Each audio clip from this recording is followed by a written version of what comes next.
is a living history interview with Milton H. Woodward Jr., class of 1970, conducted by Marilyn Summers on November the 15th, the year 2019. We are at his home in Atlanta, Georgia, and the subject of our interview today, his life in general, his experiences at Georgia Tech. It's that life in general that I want to talk about first, okay? So tell me, please, sir, and I may call you Milt. Please do. Tell me where you were born and when.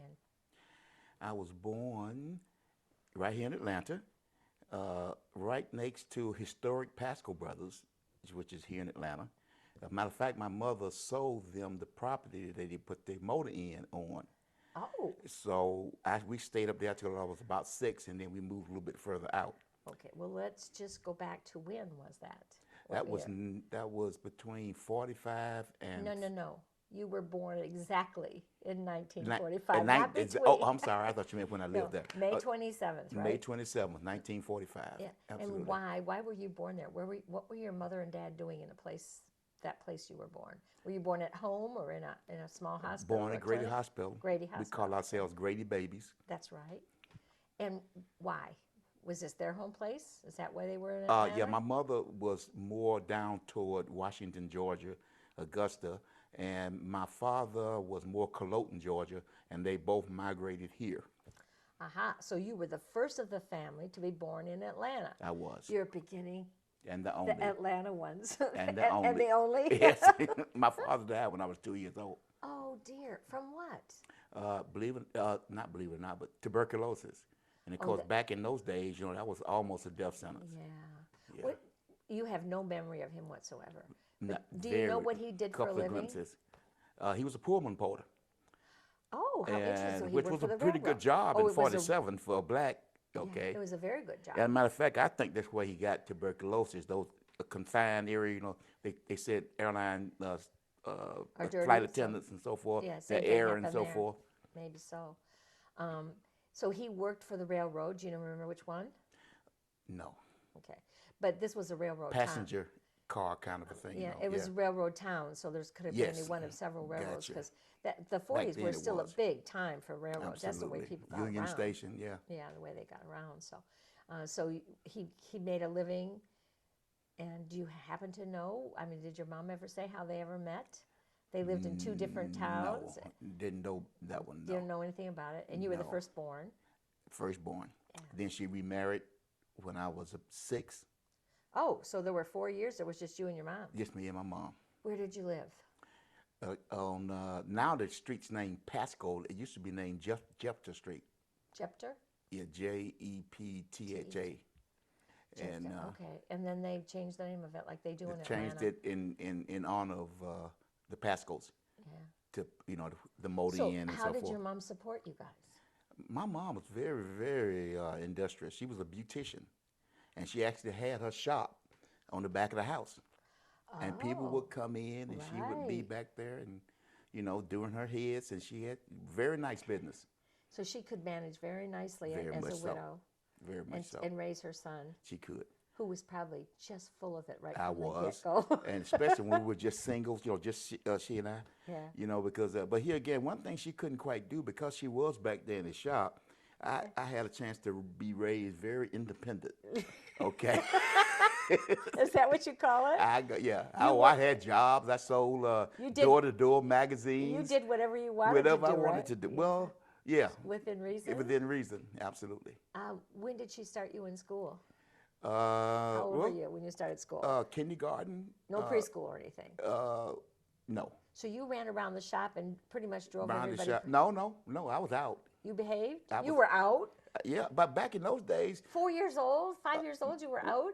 Absolutely. Out where? Let's say more 5, 6, probably not 4. But I tell you, I was door-to-door selling Jet magazine.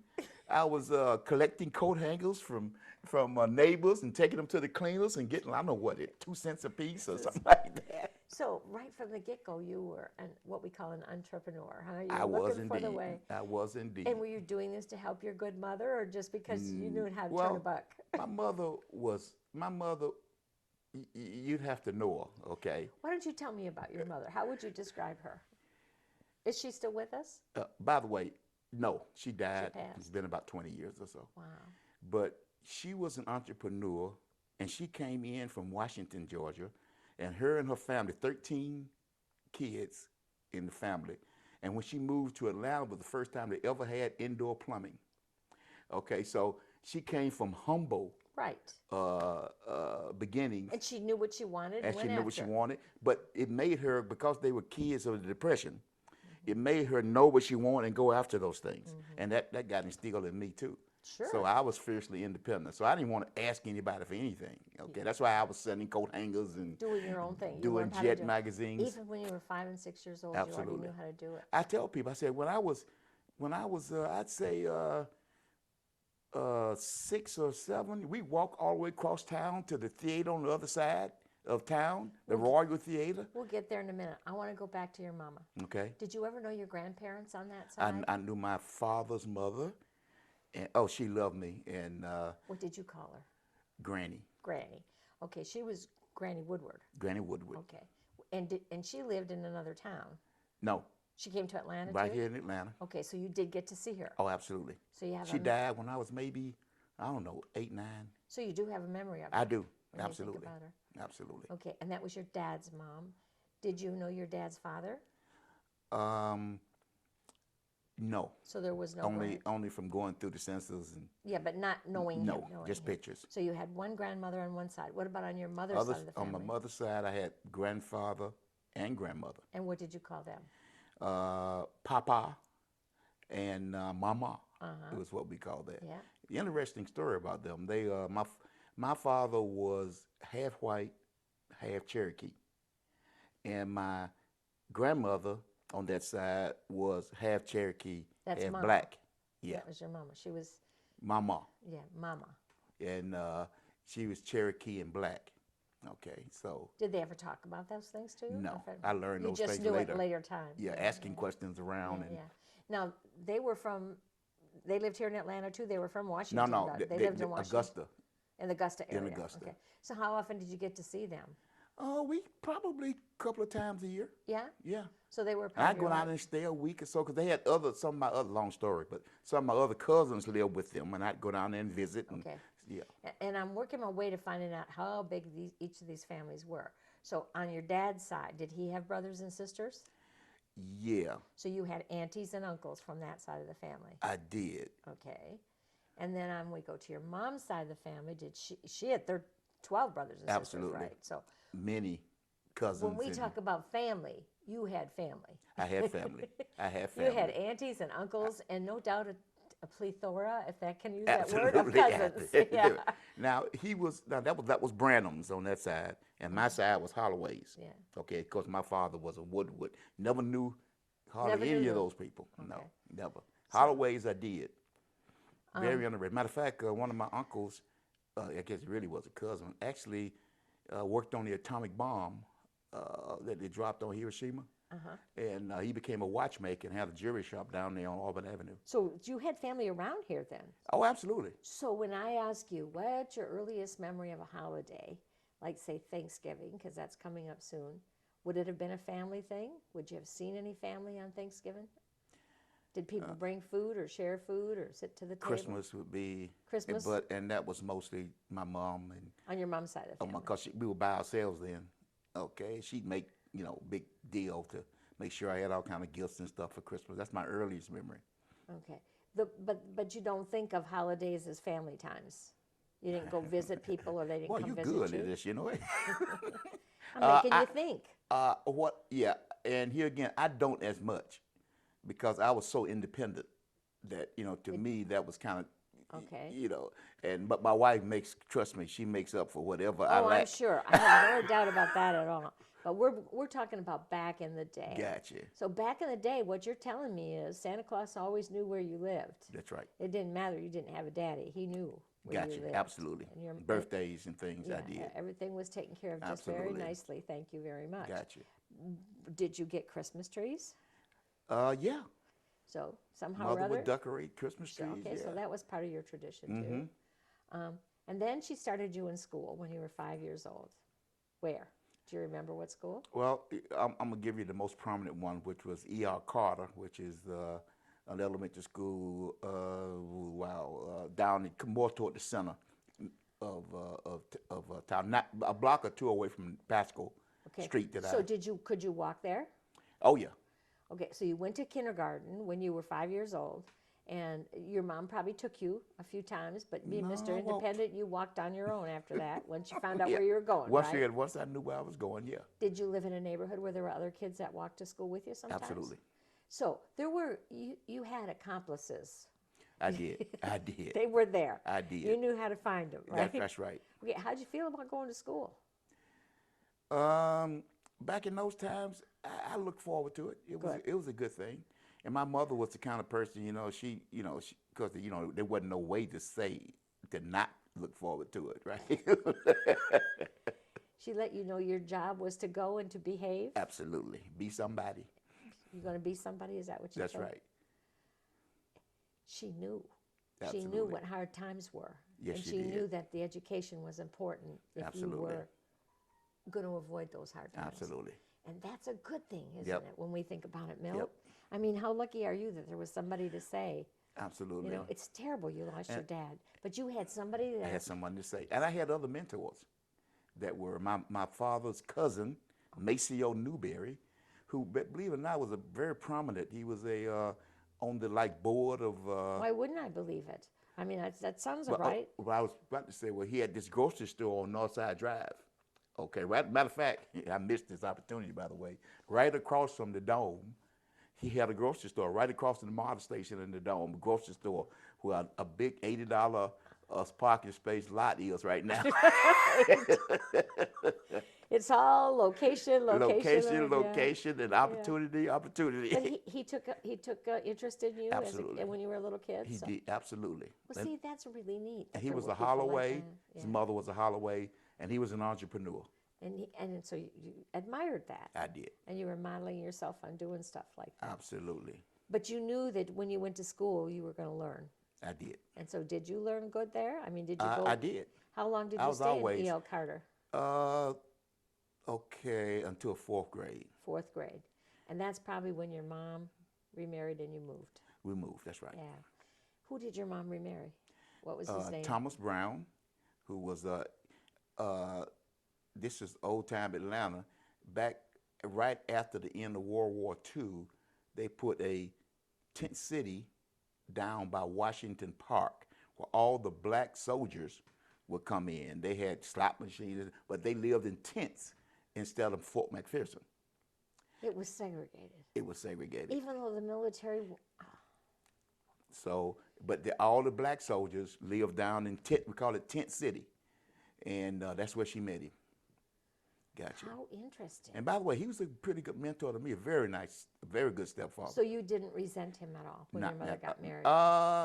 Let me say. Not all the time. Yeah, at the first thing, we've been together so long, but after a while. Well, he was an intruder to start with. He was. Yeah, took some of your mom's time away and absolutely. stuff.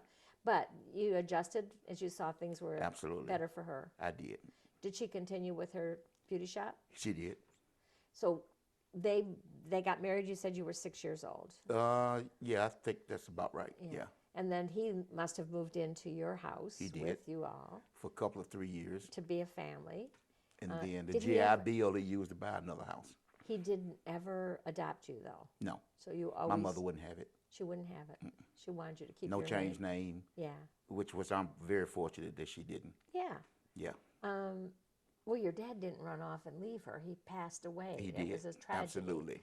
So And I she had a wanted- family, and she wanted to honor that. Then, yeah, you had a family, an important family. so Absolutely. it was the right. It was. They the right looked out thing. for me. Yeah, yeah. So how far away did they move to when you moved from Pascal Street? Where did you move to? Well, we moved straight out, now Martin Luther King, then Hunter Street. Straight out Martin Luther King, and there's a park. You pass by the park called Mosley Park, and Mosley Park area, and we moved in there on Wellington Street. So he had enough money from the GI Bill, or he got the loan for the GI Gotcha. Bill, that he could buy a house that was just a house, not a beauty shop? Just a house, beauty shop in the basement. Oh, All my right. mother wasn't ever gonna. Okay, so he accommodated. Yeah, Absolutely. okay. So they accommodated the house so that she could move it down. But about that time, she was kind of reaching out into other areas. She taught for a while. Really? Yeah, absolutely. And so her beauty parlor business became less but she had customers. You know how you got regulars who, Oh, how yeah, yeah, women yeah, are. You yeah. guys like your hair a certain way and so forth. You don't like to change any more than changing doctors. They're easier than Absolutely. changing the beauty So shop. she had Yeah. her regular Sure, her customers, regulars, yes. and then she And they started were a doing whole other group of things. old ladies that were used to having their hair done a certain way. And Absolutely. your mama was the only one. Her name was Rose. Rosa. Rosa. She's the only one who knew how to do it Know how right. to do it. So, Absolutely. so, but she might put them for the evenings or something and Yeah, find herself she'd another blend job them during in. the day. And Where but did then she- she got into rental property, all kinds of things. So it was, oh yeah, She was a busy girl then. yeah, She got into a lot of things. She was. Ah. So she was a rental agent and she No, kind of because of where we lived, we had a lot of students. My mama, before she remarried, she and I would sleep on a little bed in the corner. She got this big house, and she rent out everything, right? So to students and so forth would come there and live. She had doing experience. She was running a boarding house. So she had rental property, and one of the students became a real big real estate, matter of fact, historic real estate broker on 100th Street. Who knew that was going to happen? And then so she started investing with him, giving him money. He'd buy real estate, okay, and then come back, and she'd be making about 20% a year off that money. That was So pretty put me through college at the beginning. Pretty smart. Absolutely. She was pretty doggone smart. But what was really good, back in those days, black people didn't trust a lot of people with money anyway, especially maybe the bank. But when you come to the depression, through the depression, you don't even trust the bank. No, you don't. The banks But failed. and to hand your money to somebody. But it was somebody she knew. She knew his eating Absolutely. habits, his sleeping habits, and what he Absolutely. did with himself. Fuller Realtor, his name was Fuller. So she trusted him. Trusted him. He became one of my greatest mentors, by the way. So how nice Yeah, for absolutely. you it was. So it wasn't, you didn't have a hard time finding male role models. There were good No. people around No, for you no, to I do did. that. Yeah. I did. Did your mother have other children with Yeah, Mr. Brown? 3 more. So you ended up having stepbrothers, sisters, which? Oh, yeah, who were also very successful. How many? 3 brothers. 3 brothers, all My boys. mother always had 4 boys. Okay. I had 3 boys. So we got 1 granddaughter now. Of course, now, I don't know how to deal with granddaughters at all. Or they get anything they want from me. That's got no. the way it's supposed to be, Belt. I'm I got- sorry. If you'd had 10 of them, it wouldn't have mattered. That's the way it's supposed to be with You know, girls. the brother next to me is, you probably don't. What county you live in? I'm asking you a question. He was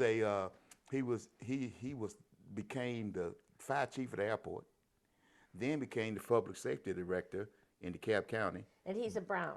He's a Brown. Yeah. And Tom Brown, the sheriff of DeKalb County, okay, he gave it up, 2 years ago, and ran for Congress. Yeah. And this is all the same family? They're all the same family. They're your Half brother. brothers. Half brother. Okay. So how many of them were there altogether? 3, you 3. said. So Tom is the first one. Gotcha. Who's the next one? Maceo. Okay. Excuse me, Maceo. That's my thing. That's your son. Now, Wendell Brown. Wendell, Okay, he's a okay. project manager with DeKalb County. And Maceo Brown, who has probably the largest black security company in Atlanta, if not the Southeast. So the boys were all successful. Very much so. And your mama enjoyed having a family, Gotcha. everything. We were So blessed. by the time those kids came along, you were 6, 7 years older than the first one? I was. Yeah. 7 years old. You're already, by your time, you've made your mark in the world. Gotcha. And that you knew who you were going to be and what you were going to do. Absolutely. So I now, was more mid-father than I was a brother, okay, Yeah, during that yeah. period of time. yeah. And you're so mischievous. I wonder what you taught those kids. Oh, boy. I just wonder. Okay, so now you moved to a different part of town from Gotcha. Pascal Street. What school did you go to for starting 5th grade? Frank L. Stanton Elementary School. Stanton right above, Elementary, Which okay. is right above the park. Yeah, Walked there, too. walked, of course. Tell me about, We didn't have school buses, to my knowledge, back then. no, there, Maybe some of the country towns did, yeah, but we didn't. all the country towns had Yeah. to because they were so far apart. But no, in the city, you could take the city bus if you had Yeah. to. I mean, that Well, wasn't a wasn't that big, kind of thing, but yeah. Yeah, But I could walk that Yeah. in high school. and it didn't matter how far it was. That's right. That's what Believe you were it or not. you were supposed to do that, right? Absolutely. And at some point in time, usually kids got a bike if they needed to get a bike. Did you get a bike? No. You never had a Walked. bike. You always walked. Okay, but you kept up your grades. You were doing good in school. Mm-hmm.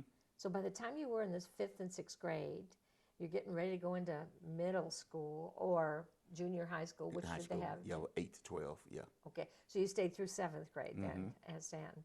Okay, by that time, there's team sports going on, there's girls going on, your life is changing. You were pretty street smart, weren't you? Yeah, I was. Yeah. I was. Can you tell me if in your community you celebrate Halloween? Did you ever We did dress up trick and or go treat. out? Did you Absolutely. do trick or treat? That's right. Watching every corner, nobody snatched our bags. Somehow or other, I think you were organized for that. We did. We knew what a good candy was, and Yes. absolutely. I probably wouldn't be stretching it to say you wouldn't be above trading down or trading up if it was necessary, right? And probably when you got a little bit older, you were herding your little brothers to go do the same thing. Absolutely. But the one thing, even though the black community was not as safe, it was still safer than things are today. It was a better world than it was today. It is today. Because it's a very different one.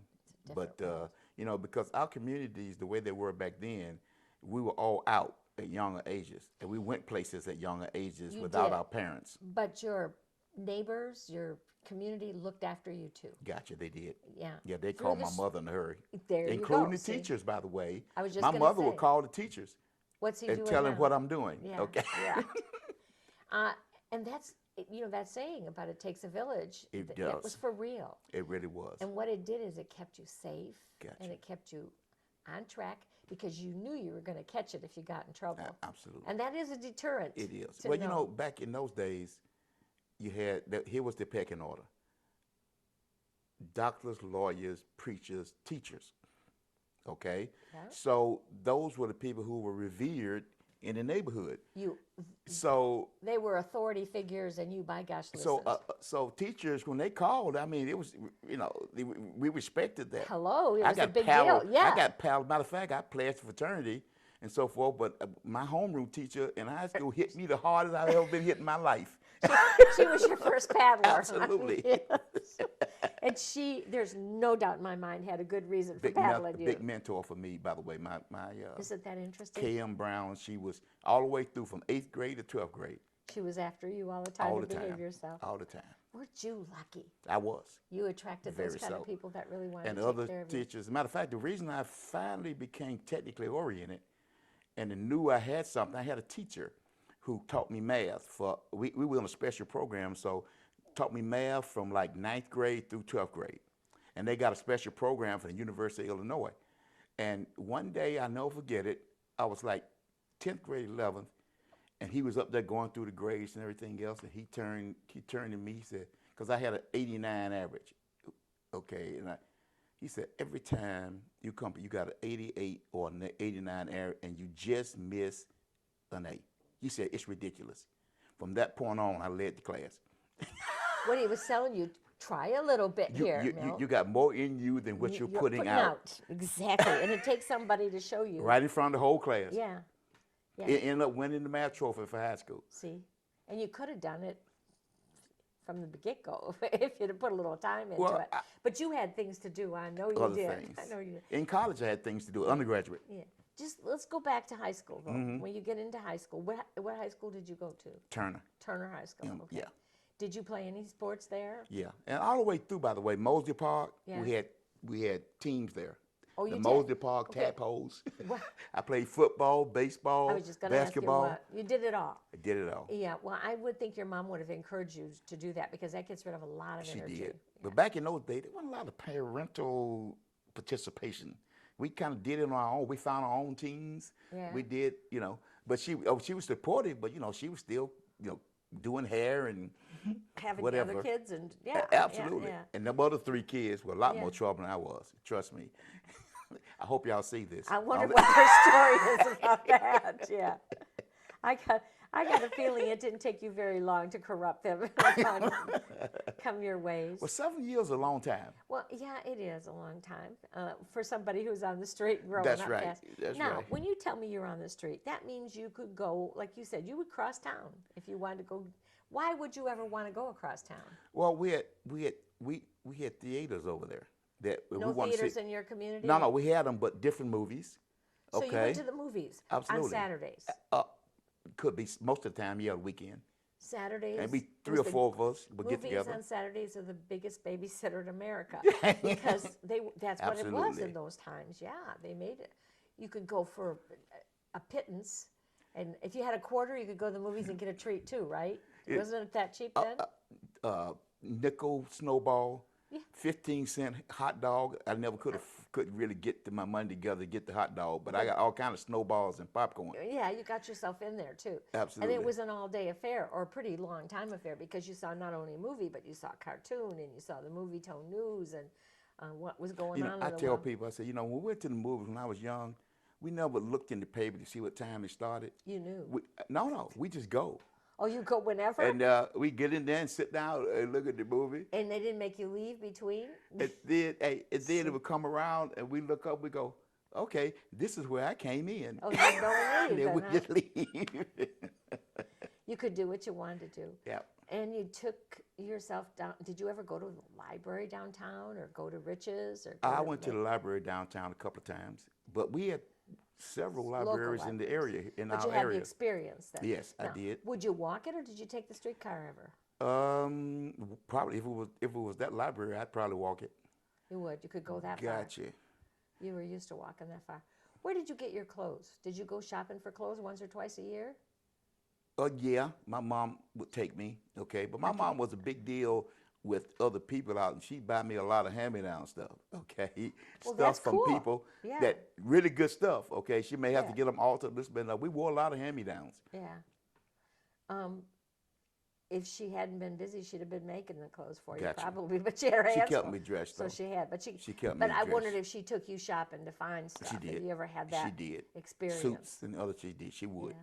What your daily life was like. And she was a shopper, too, by the way. liked- A serious shopper. So she knew what her bargains were. Had her contacts at each of the stores, would call her when certain things would, yeah. When we think about, before we were talking about Old Riches, what it was like, it was still segregated when you were coming up as a teenager. Yeah. Just starting to, let's see, if you were born in 45, 55, 60, you were 15 years old when we really were talking a lot about integration. Gotcha. And Martin Luther King was prominent, Gotcha. things were going on. And my mother wasn't very happy with it either. So you grew up in that environment. I did. Now, what didn't she like about that? My mother was a huge Riches fan. I mean, really. So, back in that time, we were boycotting and everything. Mama wasn't happy about boycotting Riches. Because that's where she wanted to go.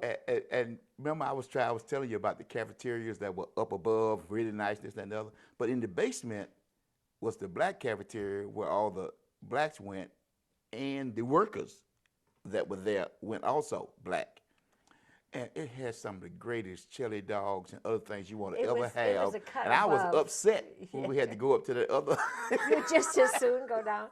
They were famous The food was great. Yeah, they were famous for things like a cream puff with ice cream and hot fudge on it. Absolutely. It's stuff like that. Absolutely. And it's Caramel cake. I'm hooked on it today. Oh, yeah, because it was, nobody makes it like they did then. Oh, caramel cake. Yeah, how did they do it? So I don't know. It's hard to But I tell you, Kroger's come up with something that's close. Yes, Believe they- it. Matter of fact, last time, because I kind of got on a diet here lately, we'll go into that. But I was going by at Kroger, and I was walking past. They had 2 pieces of caramel cake for $2.50. And, you And I had to buy call Pat on the cell phone and say, "Baby, help me get past this. Please help me." Because you would have Please just help picked them me. right up and I said, pushed I your want that face so right bad. into it. Yeah. I said, I can roll it up in paper and smoke it. When you think about it, though, I mean, those tastes, those smells, those things that we love, so they're really great. They really great. were. But I want you to help me understand what it was like to be 15 and growing up in a world that was 15. in conflict. I'm 10 years old. You're in the 10th, no, 15, I mean, excuse me, 10th grade. yeah, 10th grade. And, okay. I mean, where could you go? Anywhere you wanted? Did you ever Yeah, go? Did you ever go to, only because it was Atlanta, Georgia. Did you go to Spiller Field ever and see the Black Crackers? No. You never did that. They were gone when I By remember. your time, they were yeah. gone? By the way, I played semi-pro ball, by the way, right after the Negro League. But the Black Crackers were gone. Okay, well, did you ever go to the regular? I went to the Crackers to see the regular Crackers. So you've been in Spiller Field? What was it down there on Ponce de Leon? That Yeah, one, that's Spiller, it. Spiller? Yeah, that's Okay. what it was called. Yeah, Ponce de Leon. Yeah. Could you go to the parks and was there a swimming pool somewhere? Did you learn how to swim? Oh yeah, well Mosey Park, Washington Park was down there where I was before. But day camp. My mother loved to put me in day camp. That was out of her hair and the good people. And I got friends today that we met in day In camp. day camp That together. yeah, You built memories. we You made did. memories together that way. We Yeah. did. Yeah. We did. I got a house right now over there that my mother had bought way back when, right next to Washington Park, inside the new Beltline, and I'm trying to renovate it. But right now, it's renovating me. So, but it's right by one of the parks. I used to go to day camp. I'm reminiscing the whole time Yeah, when yeah, I'm over there. Yeah, location. It brings back a lot of memories. Absolutely. Did you feel like you had a happy growing up time when you were 15? Yeah, You were comfortable. I was comfortable. But see, in Atlanta, Georgia, because we had in the black community, we kind of had everything. Yeah. Okay, so we didn't have to interact that much. Well, that's exactly why I'm asking you that, though. Did you want to? You were content. You're making me Now, sound yeah, like I that. did, but what I wanted to do was, now we'll get back to tech, and one of my objectives was, because we'd leave here and go over to Buckhead, where we had friends who would work at the doctors and lawyers, big homes out there, and so forth. Oh, yeah, yeah. The cleaning crews. Lived over the garage. Okay, we go visit them sometime and so forth. But I had to pass by a Northside Drive, and I passed by this Georgia Tech, and I always go, Georgia Tech, okay, and then I decided I was going to one day live in Buckhead, okay, because I could look and go, wow, that's a good thing to do. But that's where I really got on the tech to begin with. I said, I am going to Georgia Tech. So, that at 15, 16. By the way, my stepfather worked on televisions. I never asked you if you had a TV. Yeah. Did you have one at home? Oh, I'm an addict. When I was you were a one of the kid? original generation of TV. Really? Babysitted by TV. You who were out hustling around all the time, I'm surprised you would stay home and watch I television. did. And matter of fact, when I went to college the first time, I called Mama and said, Mama, I got to have a TV. I can't study. You're one of those people that has to have it turned on. Have to have it. Oh, my goodness. Can't sleep here without it. So you were thinking about tech when you were in high school, thinking you knew you were going to college. You always knew you were going to go to college, right? Oh, absolutely. That wasn't even an issue. See, I had examples in my family of other people, old sisters that were older than my mother. That were and achievers. They were achievers. Okay, one of them went to Northwestern for graduate school, and I didn't even know what Northwestern was. Okay, outside of Chicago. Yeah. And they all had Cold. masters. What it is cold. Yeah, it is. Cold. I didn't know then. I went, Yeah. what, But went to Spelman and Atlanta University for their graduate degrees. So I had role models. So it wasn't a question. You were not going to be bragged on unless you went to college and did some more things. No doubt about that. Yeah. So it's just a question of where you were going to Just go. the question of where. So when you're in high school, you were challenged by that professor who said, you're not giving us all Absolutely. you got. Did they tell you the better your grades, the better the chances of getting into good schools, blah, blah, blah, blah? They give you all that story? Yeah. Yeah, But I so- came up with a lot of that on my own. Yeah. Okay. And So once you got motivated, you rolled. once I got motivated, I rolled. And once the TVs again, my stepfather, and I'd be down there with him looking at these. Because back then, it was a wash nest, right? You got resistors and all kind of stuff. And I'd be So you're down there with learning him. there. I'm asking him questions. What's this? What's that? These tubes and what's going on? I said, you know what, Pop? I called him Pop. I said, you know what? One day, I think I'm gonna fix TVs. Okay? Because this looks real. I like this, and I think I'm gonna fix TVs. And he turned to me. He said, "No, you don't want to do this." I said, "What?"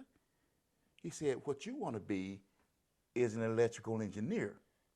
Okay, and I went, Not a repair guy. "Not a repair guy." And I go, I had to go look that. I didn't know what that was. It didn't dawn on me that somebody had to design the TVs that they worked on. Yeah. So So it was a revelation for you then. But you did look it up. I did look it up. Then you knew what you wanted to be. I know when I wanted to be there. Okay. And so you graduated from high school in what year? 63. 63. And from a good high school. Turner was Turner a High, good, absolutely. was a good high school. At that time, we thought was the best in the city. I'm sure that's debatable, but Yeah, the other people in the schools that's tell right, you that's that. right, Yeah. The high schools were very competitive in the football field. Absolutely. So I've talked to, I've of course interviewed the people who went to Boys High and Grady High and Marist and Gotcha. all the competition about who had Brown. Did Brown have the best football team or was it Turner? That It's, kind of all stuff, that was yeah. post-integration. I never even thought of going to Grady or No, yeah. yeah. Yeah. it was Yeah. that. Yeah.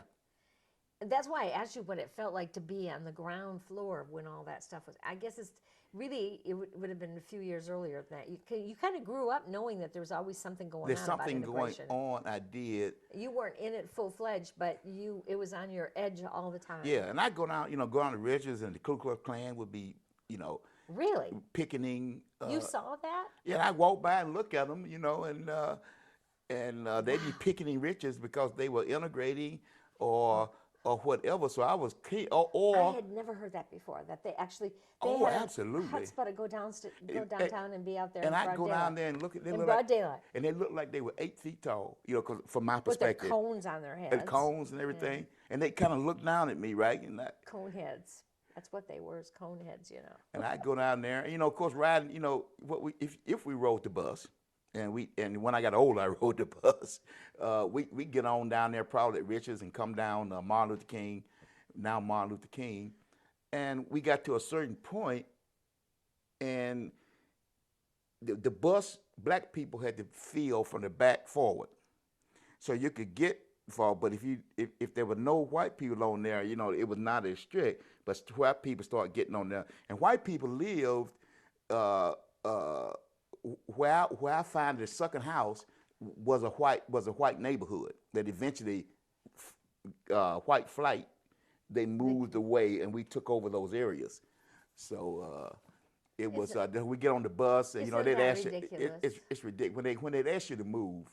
They would ask you to move. move. Yeah, you got to give up your seat and move to the back, and it was humiliating because, like for instance, we go down there to get a driver's license when I was 16, right?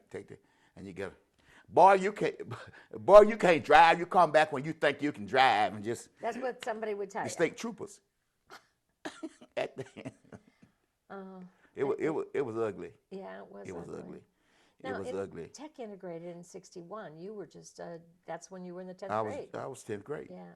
And I know now that you mentioned the Klan, one of the funniest stories that Dr. Harrison told me, the Klan threatened his family, so the family had to move out of the house.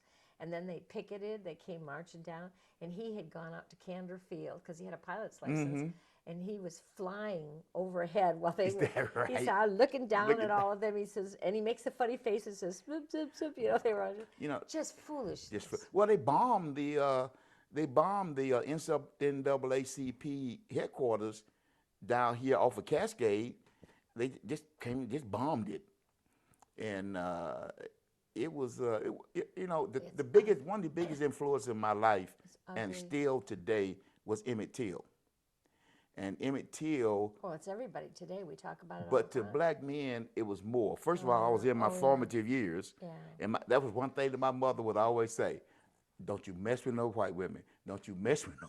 Period. You were told that from the get-go. Yeah, absolutely. I've had clients say to me, "Don't you mess with no white women. You have to teach your kids this. Don't you do that. And always be respectful, and always put your hands where they can be seen." Absolutely. So in other words, it wasn't a free world for you. Oh, absolutely not. But it was a safer world then than it is now. Because I don't think it's safe anymore. Well, but it's not safe for anybody anymore. Yeah, because crime is just guns and.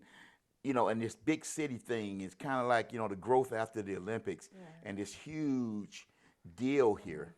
Yeah, I just is.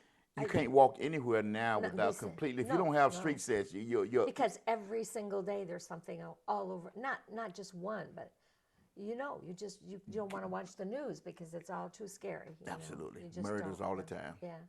And we, as a society, we have lost all sense of civility. We have, and it's just, but now we're moving into a new thing now, and this has got me. But we'll wait till we'll wait. We still got you in high school. Okay, so we move along. You're going to college, and when you get in your senior year of high school, they start talking about it. Counselors at school to see where you're going to apply. You got to take your SAT or your ACT. They would have had you take one or the other of those. And the SAT. And if you're going to be an engineer, you're going to go to Georgia Tech because you got to do that SAT. First of all, it's the cheapest place you can go. Oh God, was it cheap? Yeah, it was the cheapest place you could go. You'd never really been there, but you were willing to enroll. Absolutely, but I saw the steeple. That's all I need to see. Yeah, that's good enough. That's all you ever saw. Too. Yeah, that's right. So you actually applied to Tech and you didn't get accepted? I didn't get accepted. I applied On in, what grounds? Because that was 63. just not accepted. There wasn't any grounds. They accepted some students, but they didn't tell you why. Well, during '63 when I applied, I don't remember anybody getting accepted, any black that I knew in my little area. Yeah. Because the guys, They accepted, 61, yeah. you know. No, they started accepting them in 62 and in 63 because Yeah, we have and I kids don't that know were why. there both. I don't know But why. I don't know why. Now, it was might have just been, if they were going to put on anything. it would have been a minimal amount, just a handful of them. Gotcha. And they didn't even have to tell you why. Yeah, they didn't tell me. Just a rejection letter. And but you know, let me tell you one thing what did I you think didn't you were know. gonna- Let me what- tell you what I didn't know then that I know. I had never been in. That was the second time SAT I ever been in a standardized test. You didn't get those. I had no elementary- idea what when I took the PSAT. Okay, That was the first time my you first time I ever saw a test like that. saw a test, reading, Why vocabulary. Why wasn't why weren't the schools training you guys on that? You don't even know why, huh? And I wonder, how that's a can people make those grades on those tests and they never seen? Then come to find out that people were getting training on those tests and the questions and being prepared. And Yeah. I'm walking in there. You're cold turkey, as we say. Yeah, no wonder. So Well, maybe your grades were poor then. You can't really say if you didn't can't know how to say. do that. Absolutely. It's kind of scary. But I was always too. on the math part. Now, You might have if it done- was verbal. Yeah. Okay. Yeah, but it could be all kind of little Absolutely. teachy things because there's that whole section there that supposedly doesn't count, but it does. Yeah.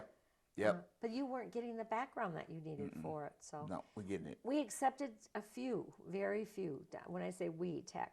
But I know they weren't giving you a reason because it was in 63 that finally Ron Yancey, who had applied every year since he graduated from high school, to get in. And finally his mother went to the registrar and wrote a letter and said, why? And the registrar, no one had ever asked him before. He didn't know what to say. I mean, they actually questioned his mother, why are you asking that? No, And she said, why can't he transfer in here? He's got 2 years, all A student, can do anything. Why can't he transfer in here and go to school? And so then they let him come in. But yeah, it was just, we integrated, but we didn't have it going full steam yet. Going full steam. But and I got all kind of respect for the guys that went as undergraduates. Yeah. Because that was as It was an undergrad, that's a whole different ball game. It was a lonely position from talking to them. Actually, Ford Green didn't have any problems at all because he was superlatively confident in himself. Gotcha. But the other guys did. Gotcha. They second guessed themselves. They worried about it. Gotcha. And they weren't getting all A's because they didn't have the academic background they needed. Absolutely. There were, in those days they were accepting the white kids that were coming in were coming from South Georgia. They didn't know diddly squat either, so it wasn't all It that wasn't like easy. everybody was all that, right? No, because then that's when they said, look to your left and look to your right. Only one of you will be here next Gotcha. year. I mean, the whole idea was push them through. I think God's hand was on that one for me. That you were not quite ready for that yet. I went to Howard University. Let me tell you something. Now, that I had got cost I had a great. Oh, that's a story, by the way. Yeah, they had a great program, and I had a good. I could still hear my math teacher say, "You can do better than this," and I could, but I had a great time. You had a good time anyway. So now I had tell a me great about time. Howard. Did you apply to other schools, or that's the first one you applied to? Well, back in those days, for blacks, there weren't a whole lot of technical schools. No, and Howard was one. Howard was one and the best. But out of state, so expensive. Well, of course, it's national, so in D.C., so everybody was out of state. Believe it or that's not, true. it wasn't as expensive as you would have thought. Now, there was a program in the state of Georgia. I was on it. So you State got aid. the compensation? State aid. Yeah. I don't know who told my mother about it, but we went down They kept it a secret pretty much. kept it a secret, and we went down to one of the representatives, and in the office, not the regents, and we sit down, and they was telling about this state aid. Oh, it was great. You got an allowance for books. You got this and that and the other. So that was I got that as long as they gave it. That was a great promotion for. Matter of fact, they gave me the difference between Tech in Howard, in tuition. They did that because they wanted you to go to school Wanted somewhere me else. out of there. That's right. But you had to get somebody to sign. That was an alum. I don't know where your mom found somebody, but I'm sure she did. She did. I didn't know that, but yeah, she did. And it's a little bit colder in Washington, D.C. Yeah, than a it little is bit, here, so you bit. had to get better clothes. Gotcha. But what a great place to be in the 60s. Wow. Okay. Yeah. And I just got to my hotel room when the March on Washington was there. And I was sitting in a hotel room, and I couldn't figure out, I didn't know how to get on the bus to go down there, right? I was thinking, that was probably the first time you were in a hotel room, too. Well, dormitory. Oh, you were in a dormitory? I first got to D.C. Okay. in '63, and they had the March on Washington. I watched it on TV. Well, you did see a lot of TV. But you would have gone out and got in it if you could have figured it out. I would have, and it didn't take you long to figure it out. But Howard's campus, you allowed to see all civil rights workers, Dick Gregory, all the people that were in the civil rights movement. They be all over Howard's campus. So the exposure was tremendous. So you had you got your celeb sighting going, huh? Absolutely. And you got a good education. I did. Yeah, you did. Howard gave me a great education. So you're there in '63? Except for one thing. What? That if I could do all over again, and this is some high school all. Engineers had a saying. Okay, we don't need no English. What does that mean? It means that engineers never respected anybody that weren't engineers, right? Their opinions or anything else. Oh, that you didn't mean speaking English, you mean no English classes. They were against the humanities. In other words, that wasn't important. Yeah. Okay, here again, and I'm telling you that. We learned this and later, I'm telling you that in broken English to Yeah. begin with, which was stupid, right? I don't need no English. But so I hear what you're saying. So if I could have done anything more, would have been to pay more attention to that part of it, because it was rough on me in corporate America. Yeah, because it turns out the humanities are pretty important, aren't they? And I was the worst, and I was absolutely terrified of public speaking. Because you had no experience and no Terrified, no I can tools. imagine. Yeah, no tools. Matter of fact, like my wife said, don't tell people that story no more. But that's a good story. Hey, and it just shows you what the circumstances I went to my were. final speech, drank rum to begin with, got up there, and had slur in my speech, everything. You bad boy. My teacher let me take it over. I was Yes, she did. Somebody who had a heart. Oh, you don't always find those kind of compassionate people. She so did. lucky for you. I told her, I said, blew it, as we say. I said, You look, just totally I was blew it. terrified. I was trying to get an edge some kind of way. That wasn't the proper way to do it. Obviously not. I learned a lesson on that. Did you take advantage of living in Washington, D.C. and learn the city? See the sites?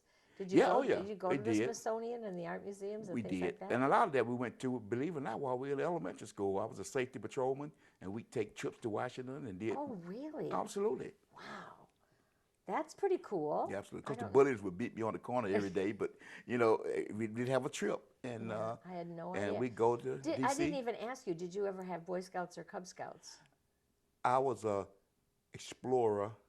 An explorer? Yeah, I was, I think, 3 or 4 merit badges from Eagle. That's pretty amazing. And then you dropped out when you were that close? Well, I was getting pretty old then. Okay, Yeah, we got what, girls, 50? we got other kind of things going on then, If right? That's where they say the youth is wasted on the young. Gotcha, absolutely. Because if only you I'm were trying to that figure close. out what was the title of me when I was what kind of a scout? Right before Eagle Scout. A Life Scout? Now, Life was that one in between Life and Eagle. Okay. I don't know which Anyway. it was. But So, you did, scouting I was had important. the big. Oh yeah, I was at How the could I church. not have asked you that? At the church, I was big deal when it came to that. Yeah, the church probably sponsored your troop. Yeah, they did. Do you remember your scoutmaster's name? No, I don't You remember. don't remember? I wish you did. Yeah, Do you remember ever going camping trips? oh yeah. All the We time. big old open front. We'd be freezing to death in there at night. But it grows hair on your chest. It yeah. did. We look forward to it. Yeah. Yeah. I forget where. I want to say Altoona, but I don't know exactly where the camp It was was. probably somewhere up there. There were different ones. There were some of them really close, but they were no doubt segregated Gotcha. at the time that you would be Yeah. going in there. But I'm sorry I didn't ask you that in context of the times, though. I'm glad we thought of it now. Absolutely. When you were at Howard, okay, you get to Howard. Did you have a roommate? Or you live in a That's a dorm with story in several itself. people? Yeah. I Well, was how up many? there with, they had 3 in the room, 3. Okay. 2 in the room, and a single room. Okay. What did you get? And I had 3 in the room. And I Figures for called a my freshman. mother. You called your mother? I said, Mom, I can't study with these guys.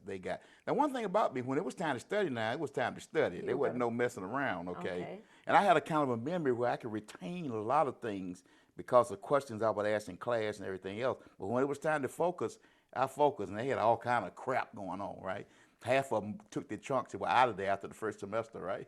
Just like at Tech. Yeah. Rhodes Scholars, taking that trunk to the camp. Because it's the first They time couldn't adjust. They couldn't adjust. And this is the first time they were independent and Absolutely. they weren't mature enough to handle Absolutely. So she called the guy that was the head of the dorm.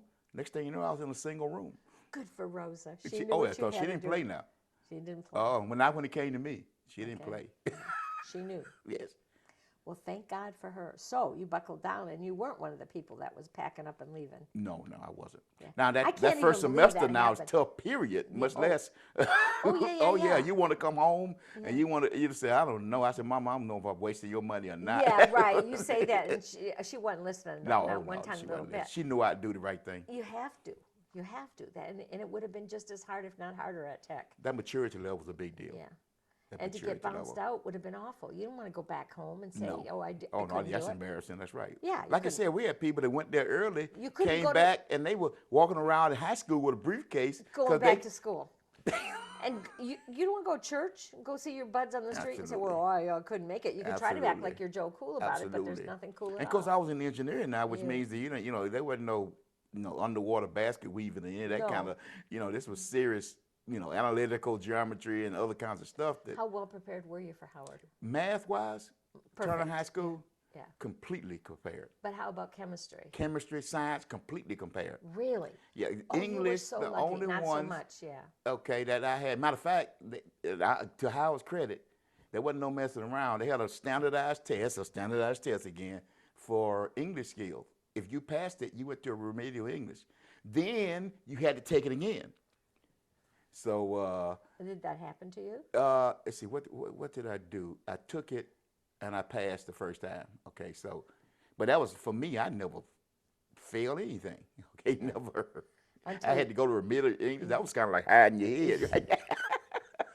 The thing is that you were big time in school. It's the big fish in the little pond. At Howard, you were nobody. That's right. You were just nobody, and they didn't care whether you came to the classes or you didn't. No instructors cared. I keep No, telling my it's grandkids, I all- said they're not gonna care. Yeah, you gotta. You it's better do it now because all they're not gonna on care. You. Absolutely. You either make yourself a man or you don't make yourself. That's a the man. biggest adjustment to college life. Yeah, it's up to you. And so there you are. Pride is the biggest thing that I think that carries you through. You weren't looking around for rum, I'm sure. You were I focusing. played baseball, by the way, the first year. Did you really? Yeah. That's great that you got involved. It's good because you get rid of some energy. Absolutely. Now the second year, I played fraternity. Oh, party you did? life. Yeah. Oh yeah. Party life. Booze. That was that became. And the coach said, "You coming back for baseball?" Okay. So you gave up baseball. I gave up baseball. And he said, I believe you got. I believe you could be eligible for a contract. I believe you could play professional ball. Just come back, let me work. I said, I'm sorry. I said, I'm done with that. Again, another. Well, I was an engineer. I had labs. I couldn't just go off and play ball and come back and miss all this if you stuff. had gone to the fraternity, you could have. Well, that was just 1 year now. And that was just 6 years. That was just 6 weeks of 1 year. Now I struggled. I have to admit, I struggled. But that was just 6 weeks out of my sophomore year, second half. So did you pledge the fraternity and stay in it? I did. Which one? Alpha Phi Alpha. And was it worth it? Oh, absolutely. Yeah, you got lots of good friends out of it. Big time. Now, Big time. the one Still cherished friends. one of the really big benefits of being in a fraternity is that you do not want to lower the academic standards of your house. The brothers don't like that. They do don't like that. So it's a little bit more motivation to keep on top of the grades. Well, and not only that, my particular fraternity, there were like, back in my day, like 3 main black fraternities. And this one particularly was more academically oriented, more serious and professional. Martin Luther King, Adam Clayton Powell. As people are going the to ilk of that kind somebody. of absolutely. Somebody. So they were serious. You know, when they picked, first of all, they selected very well, okay, to begin with, and then you had a sense of pride and motivation to even be a part of that group. Knowing that is a sense of pride. Where did you get the money? Did you have a job while you were there, or did your mom send money? Believe it or not believe it or not, I mean, as an engineer, because I was an engineer in the 60s, okay, some jobs wasn't a problem, and good ones, because I was working in the engineering organizations. Oh, yeah, you could get respect for that. So when you came home for the vacations, they weren't vacations, you And worked. sometimes I'd start skipping vacation because I'd be working in D.C. So you could I get worked jobs at the right there. Applied Physics Lab at Johns Hopkins University. I worked at, and I came back and worked at Lockheed a couple of summers. So you had good jobs. Good jobs. And I never paid for one semester of tuition, period. I'd go to the I tell my kids, I'd go to the admission office, get my own scholarships, apply for them, get them, and that's a funny thing because there's always money that people always don't take. money. You just got to be, got to be diligent. Yeah. And I got a Western Electric scholarship. I got back in those days, it was very, very, It was, they were looking a lot of for. affirmative action, a lot of. Oh, yeah, they were looking for all that. You were still getting your stipend from Georgia. Oh, absolutely. And if you needed something, your mom would help you. Absolutely. But when you got your jobs, it wasn't for you to spend frivolously. You learned how to save. Am I right? But remember I told you about that independence. I was fearfully independent. Because my mama had strings on things. Okay? You could ask, but there was a price to pay. There was a price to pay. Yeah. And she said, well, what I need to give you? And I remember about my junior year, and I said, don't worry about it. I'll call you. Okay? And I could normally, with the money I made and the fact that I had scholarships, I'd probably make it to first of the year or February on my own money. That's good. That is really good. Gotcha. So those 4 years went by pretty fast for you then. I assume you did it in 4 years? You never told me what year you graduated from Howard. 67. I did it. Well, then you did do it. That's the story. I finished all my technical work in 4 years. And I had 3 electives that I hadn't done yet. Art appreciation, philosophy, the easy stuff. Things you left so for the end. I told my mom, I said, Mom, I want to come back. It's 9 hours. I'm going to come back for the next semester. I'm going to take those hours. I didn't tell about, I was going to party, have a big time. 9 hours, you kidding me? And I never forget this. Like my wife always hears this story. She hates for me to tell this story, right? We were going together. And I got out, I said, Pat, after I finish this, I'm going back to Atlanta.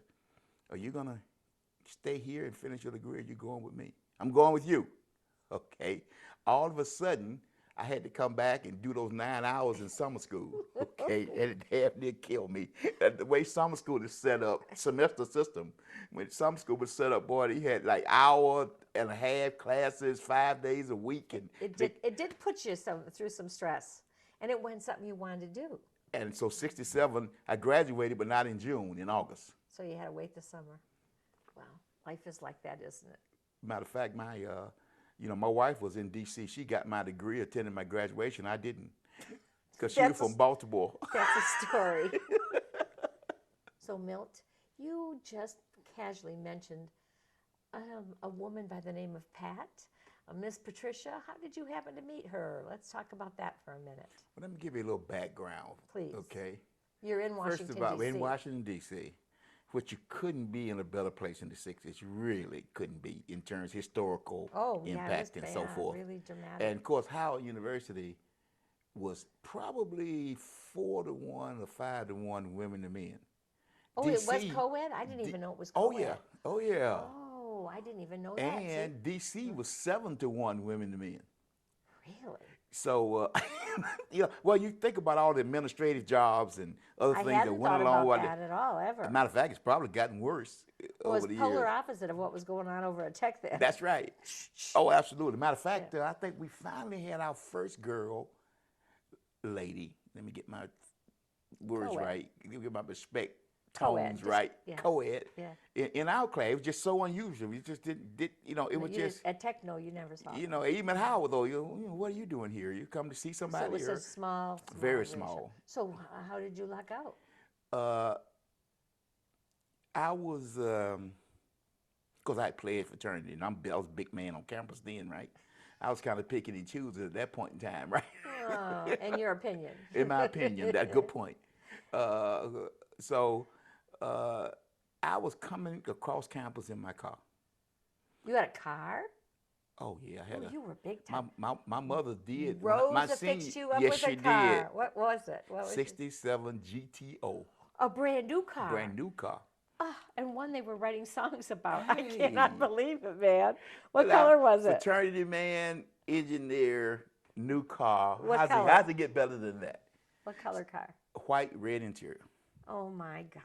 So I was now. You spoiled rotten. Yeah. So I was going across campus, and then I saw her walking across in front of the library, heading down toward the dormitory area. And I watched her go past and walk past. And I went, I'm going to check into this some more, okay?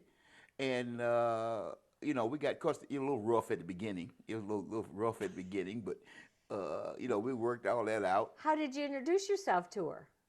We were at a party. So you saw her again at a Saw it party. again at a party. And I was big dancer. Did you Love to dance. Did you say I've been ogling you on the street lately? No, you didn't mention that was Sean Whitney. Weakness. Couldn't do that. Hey, everyone to take advantage of me, right? So you asked her to dance. Yeah. And up in D.C., as opposed to Atlanta, Atlanta was in the black community. We had a very slow, turn loose kind of a style, slow turns. In D.C., Baltimore, I mean, it was get out. It was get out turning and dancing, right? It was really an athletic event. And so we danced and we hit it out because we really loved to dance. Both of us, we go all around, have a big time. So, and then after that party, she said, she said, oh, my people that came with left from the dorm. And I said, well, you need a ride back? Well, let me know. I'll let you know. And she came, yeah, we need a ride back. I said, yeah, I got a little car here in the you show off. and I got a little car out here in the alley, okay? And you know, it gets me back and forth. Yeah, it does. And we came out that party. She looked up there and saw that GTO was looking like this. I can't believe Rosa fixed you up so much. And Bless after that that, mama. we didn't stay. I guess I met her in like November of that year. And what year was that? 66. So you'd been there a little bit.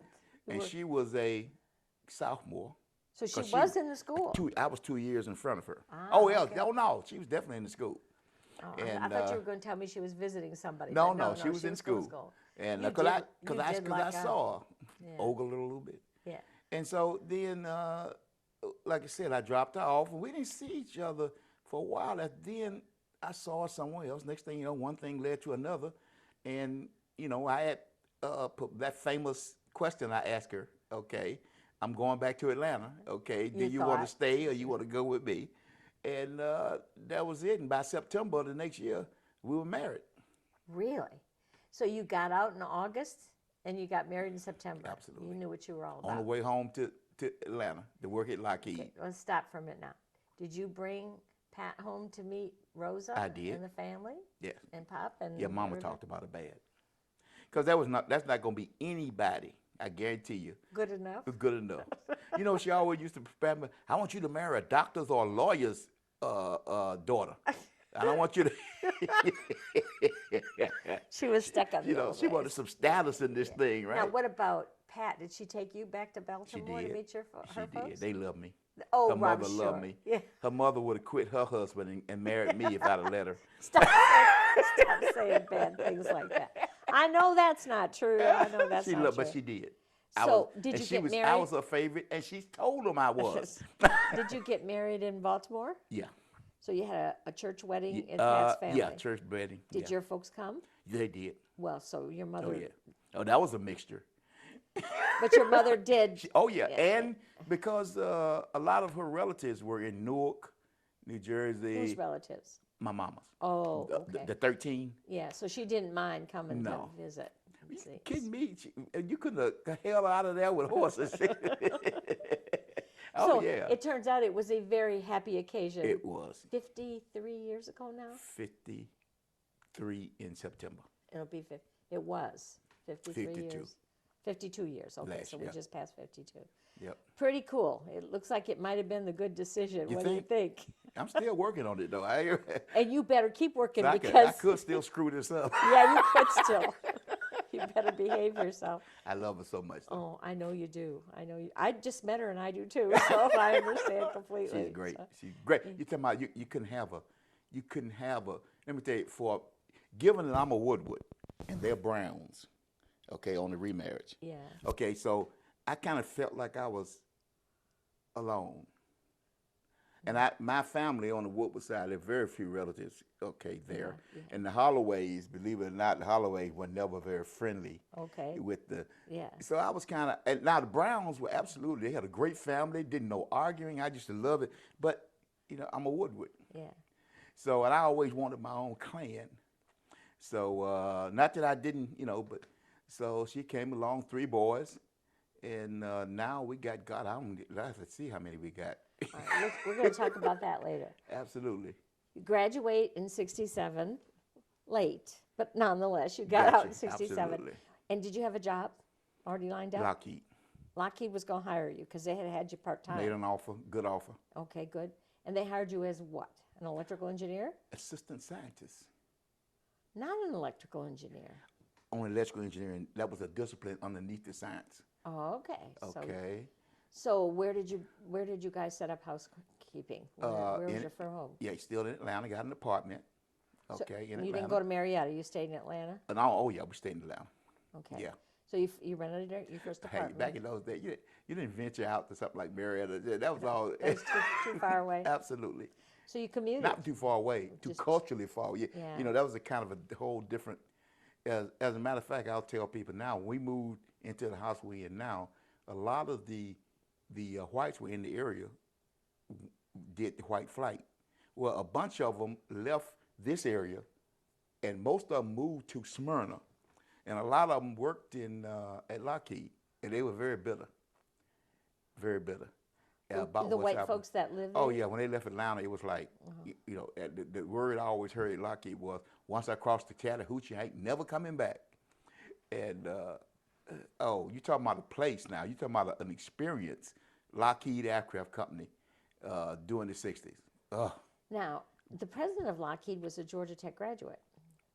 Dan Horton, when I was there. Bob, what is Bob's second name? I can't remember now. I was there. I might be wrong on the dates. When did Jimmy Carter become president? That was late 80s. No, governor of Georgia. When was he the president? When was he the governor of Georgia? I don't know. I don't remember. It was in the 70s? It was before or after Lester Maddox. It was after Lester Maddox, for sure. Okay, I'm just thinking of that because I know his roommate was Bob, whose name I can't remember right now. And when Carter was inaugurated as governor, he had an occasion to meet the president of Lockheed, only to find out it was his roommate from Georgia Tech. And the classic saying was, "Well, Bob, I'm so surprised to hear you." He said, "If you think you're surprised, Mr. Governor, you should have seen me when you got elected." It was one of those classic things, So well, it's hard I to thought beat that Jimmy. was in He the early got 70s. such a raw deal when he was up there. But anyway, Yeah, that's it was another story. 74 or 75. So you were still working at Lockheed, weren't you? I was at Lockheed, but I was in Lexington, Kentucky. Yeah. Oh, well, not here. That's where I left.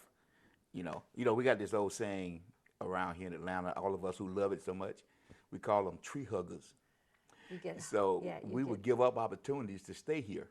You didn't. I didn't. Well, at that time, I thought Lockheed was collapsing. The C5A program was on a fixed loss. They had laid off. They went down from 33,000 to like 9. Okay, while I was there. So would you get a transfer then to go to Lexington, or you changed companies? I went to IBM. That's when I. Oh, okay. That's why you didn't. And then I went to my manager to try to get him to lay me off so I could get a little package, a little service pay. He wouldn't do it. He said, you know, I probably for, you know, defense contractor and, you know, affirmative action reasons, he wouldn't lay me off. Okay, you were an I had to associate. quit. You were associate research Gotcha. scientist at Lockheed. Lockheed, and you didn't transfer. You left your job, took a position with IBM. What was your job there? I was a electrical engineer, So there they hired you as electrical development engineer. But you had to move to Digital get the engineer. job. Yes. Okay. And I tell people here too, you got to, I tell when I That's where you mentor kinda people, learn. you got to go where the opportunities are. Yes, you do. Yeah, And you got absolutely. to, you can't just stay in with No. that much limitation. No, the world will go right past you, leave you Absolutely. in the lurch. So, okay, so you moved to Lexington, Kentucky. How was that for a cultural change? My wife, when we left here, I thought she was gonna divorce me. She was She crying. really was, but you know, She was upset. But Lexington, Kentucky, you kidding me? Okay, but you know what we found out over life was every place has somewhere something to offer If you look for it. if you look for it. Yeah. The important thing is that you had a job that you enjoyed and you were getting paid Very for much it. enjoyed it. Getting paid for it. Yeah. By the way, that was another one of my objectives too, was to work for IBM. Oh, really? So it was in your bucket list to It do was it. in my bucket okay, well list. then there you were. Okay. And they were a company that was giving a lot of top, you know, Yeah. electrical engineering or electronics firm in the nation at that point in time. and they were giving a lot of affirmative action jobs. They were really looking Absolutely. to develop Absolutely. the their whole professional staff. that way. Absolutely. So you had opportunities there. Gotcha. They listened to you. They realized how smart you were. Uh, What projects did you get to work on? Now, I had my master's by then, so, you know, it's 71 when I... Oh, well, wait a minute. That's too fast then. We Oh, have did to I go back too to that. fast? Yeah, no, Okay, I let's do. back up to Lockheed. Yeah. Okay. You got married in what year? Tell me again. 67.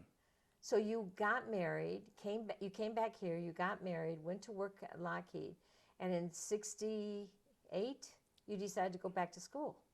That's when you decided Yeah, to go, 69. because you were there from 68, 68 till to 70, I worked on the master, so it had to be 68. Yeah, it had Got to be. there in September of 67. Okay, so when you got, you applied then to come in for a master's, nobody hassled you at all. You got accepted right away. After I got the So bachelor's, were you going to night school? Or did, believe it or not, that was here again, I tell you, my family was blessed. Because I was an assistant scientist, and I was at the research laboratory at GTRI? at Georgia Tech. That's GTRI. Only then it was called the Engineering Experimental Station. No, I thought that was when I was going there, the experiment station was down at Tech, Yeah. and we had a research thing that was funded by the government Out at out Lockheed. at Lockheed Oh, yeah, of course. by you the did. wind tunnel. They had Yeah, I know exactly what you're talking okay, about. very nice. Had a campus atmosphere, the Okay. whole day, and they encouraged people. So they wanted you to go to school. So they let you go during the day? And I'm in research, right? PhDs, masters. I can't sit there with a bachelor's.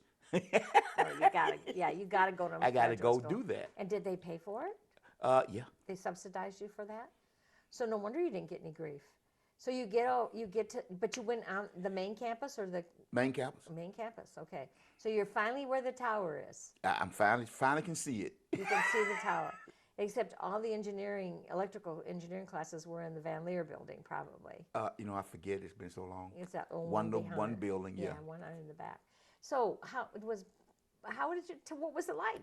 It's something you wanted to do, Well, wanted to do, I was a little bit hesitant at first, you know, never really, to tell you the truth, you know, Howard obviously was a predominantly black university. Came back here, lived in my neighborhood, you know, predominantly black. Went to Lockheed, but that was like, you know, hey, we went, you know, that was just plain job back and forth, right? Yeah. So, And it was a small groups too. so that was my first real experience being in a non-black situation. But about that time, I had enough confidence, okay, to which... I can't believe you ever didn't have enough confidence. I'm sorry. You're asking me for the impossible, Milt. But You were born with enough confidence, bud. I've had and one Well, thing. you were a little cautious. Let's put it that way. I was hesitant, yes. Yeah, a little cautious. Do you remember any of the professors you might have had? No. You took all. But I had some very reasonable ones, okay? And every once in a while I get one that was I was there were like people there giving grief. There was. And That early, there were people. But you know, like I told you, my mama raised an independent person, so you know, all I would let me, you know, and I'd ask them questions, make them answer it, you know. I mean, we had only graduated a few black folks by that time. there were a handful in school. You probably never saw another black Never saw face one. while you were there. Never saw one. But you felt that the faculty were fairly reasonable with you. I was, but I was a little hesitant. The other, that was the same year that that guy went up in the tower in Texas and shot all those people. Yeah. So I'd be walking around. I was worried about that. It was a traumatic year. Yeah. All the way around. I mean, we had lost Martin, we'd lost Kennedy, and then '68 when you were there, we lost Bob Kennedy. Absolutely. So there was all of that. There were enough black folks there for there to be a presence, but not a ton of them. And it wasn't a visible presence for me. And as it turns out, there were no other black Gotcha. men in the master's program. Gotcha. The 2 black women that graduated from the master's program graduated in '73. So they came in '71. You were gone already. So you were the only one in a black. But the big traumatic experience was more Lockheed than it was Tech. Yeah, I can see that because you were in small Lockheed groups. was terrible. I mean, it was really it was felt it racist there. like you wouldn't believe. You go in the bathrooms, there's ethnic graffiti all in the stalls. There's all the people looked at you like it. And see, because I Was had there so few? yeah. There really were so few. In research, in the engineering and responsible. You were now there were that's I say 10% that were just regular So factory. you were practically the Lone Ranger Absolutely, on that level, the professional Absolutely. level. And you actually had to put up with that I did. And, as a professional. Now that was when I was at Lockheed. A couple of times I actually worked on the line. Okay, so that was an experience where I really got to, experience all of that. And these guys from Cobb County and Smyrna around, there wasn't no East Cobb. East Cobb didn't even exist. Matter of fact, Commodore Mall didn't even exist. Yeah. These So it guys, turned these were rough people. But they still gave you the option to go to Georgia Tech, which is pretty cool. They did. And you got it. They did. You felt that you were learning things there. Yeah. It was a Because good. then again, now they'd had to have a reason to turn me down. I mean, By that time, yeah. Yeah, it had. It was available. I mean, even the public schools were. I had guys that working on their PhDs at Tech, and they were getting it paid. They had a hard time telling me I couldn't go. Okay, and I'd have gone anyway if they didn't. Okay, I'd have gone anyway. Well, how did you find the workload? Manageable? Yeah, But it was. You really had to apply But yourself. and I tell my grandchildren and everybody else, because I called Scott one time and said, probably shouldn't have pointed Scott. I called quietly said, that's Maryland. I can get it. Maybe I got a granddaughter who, but you got to live and eat Tech. Are you talking Leah? Yeah. She's only 8 years old. Not Leah. I got one that's Older one. graduating this We'll year. talk about that later. Anyway, We will. but you got to live and eat Tech. Oh, yeah. I helped all my seniors all the seniors with me in high school get through the math class. Yeah. Okay. But I was that kind of person. I lived it. I wanted it. Okay. Yeah. So if you're not that kind of person, you're never gonna make it at Tech. We're nerds. Okay. That's who we are. And faculty appreciate that. That's what they're looking for. So they would respond positively to you to encourage you. I wanted the information. And that's what they knew you did. So that you were what we call a serious student. You weren't there to mark They couldn't, mess they around. couldn't dodge me. You were a young married man too, for heaven's sakes. You're not going to go home and tell your wife. Matter of you can't fact, handle I it. didn't even know I was the first black master. One of the teachers told me. He said, I believe you're the first one that's ever come through here on graduate school. You said, really? No one mentioned it to me. Gotcha. And it's just like Tech not to mention it to you. Gotcha. Nobody mentioned it to me. Of course, we have to remember what we found out. Gotcha. Which is that when you were registered as a Caucasian. And by the way, I'd have still been one had it been for Brian. Yeah, you would. Brian, your son, put me on to. No, my dad really was first But he one. said a word I couldn't get around. I had all kind of arguments. He said he can argue with me. He knows how to. Yeah. He said, Dad, this ain't just for you. There you go. I go, what? No. Yeah, this is not just for you. You can't just make this decision not to do this. This is not just for you. That's right. And Your grown son had to tell you that. You hadn't have any rebuttal for him either. I was just thinking, well, I don't need the, I'm at the end of my career now. I retired. I don't need the accolades of No, this is an important thing for them. And I'm glad you talked to him. my grandchildren, everybody. He made that clear to me. Yep. So here you are, and you did well, and never had a hitch, never had a problem. Everybody was good to you? Good. No. Were you lonely? But you weren't counting on that for your social life. You went there to No, learn, and that was it. absolutely. And you had a respectful And I was in my hometown. Yeah, and you had a respectful relationship with the faculty. And Absolutely. that was what was important. Respectful too. relationship. Yeah. And they respected me because I'd ask questions like you wouldn't believe. Yeah. Okay. And they And respected it's me interesting for it. because you graduated in 70, and 70 was just when things were changing there in that Dr. Hansen stepped down and Dr. Pettit came right after you left. Mm-hmm. And he was big on research and stuff like Mm-hmm. that. But just the fact that you had your master's put you in a better position to find a better technical job. Matter of fact, I wanted to work at the experiment station, which was on Ted's campus, but I couldn't pull it off. That's when I went to IBM. I was still hugging trees, trying to. Well, but there wasn't many engineering jobs in the '60s You're right. in Atlanta. In the late It was a 60s. marketing and banking. Yeah. And I don't. It probably wasn't integrated yet, anyways. It probably wasn't. It was in a small. It was still on the closer on the campus. It was a small facility. Yeah, it was close They on had campus. outreach places, but IBM was the place to go. Yeah, oh, absolutely. There was no But doubt about but it. but I had to go to Lexington. For how long? It's No, called paying your dues. That's the way I felt. But once we got there, we were there when Secretariat won the triple crown. We were there. I mean, Who knew they had horse racing there? Huh? I mean, whole economy is racing, drinking, and smoking. What was not to like? Is that what you're going to tell me? What was your job there? Like I said, first of all, the IBM had trouble with me because I was the first black, and they had heavily recruited blacks, right? But I was the first one that came with a master's degree, and they didn't know what to do with me. Okay, Oh, so they're with supposed to put experience. you on a project. And they wanted to put me, so at that point in time, I should have already been a senior engineer, okay, with my experience in my education. But they made me an associate engineer because, well, we didn't feel like, we'll watch him, okay? And then, See what you can do. 6 months I made that. Then, I made all the way up to second line manager. But So still. did they watch, did they give you challenges? Did you feel Oh, challenges? absolutely. So you were learning things. Oh, absolutely. I wouldn't have it any other way. That's the only thing nobody can take away from you. Is what you learned. And you know what? When I wasn't going up, I went sideways. Which is okay. Sometimes we have to trot a little bit to the side to go And up. so I learned manufacturing. I learned testing. I learned quality control. When I couldn't go up, I went sideways. Yeah. Now help me with the time frame. That was before or not before the personal computers had come out. I was right in the middle of it. You were in the middle, because we interviewed Gary Betty, and Gary was on that IBM team of 12 that came up with the personal computers. Okay. And it was so funny because he said, we so grossly underestimated what the sales market would be. We sold on the first day what we thought was going to be a year's inventory. They didn't know people were going to want them. You know why?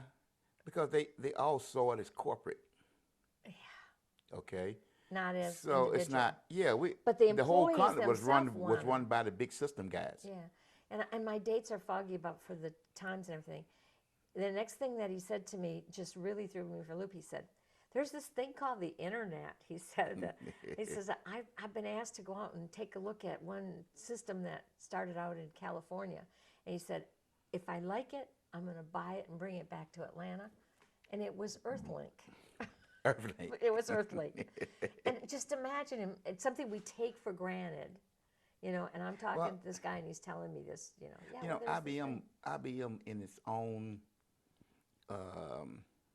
arrogance is where it is today as opposed to where it should be, is where Microsoft is. Yeah.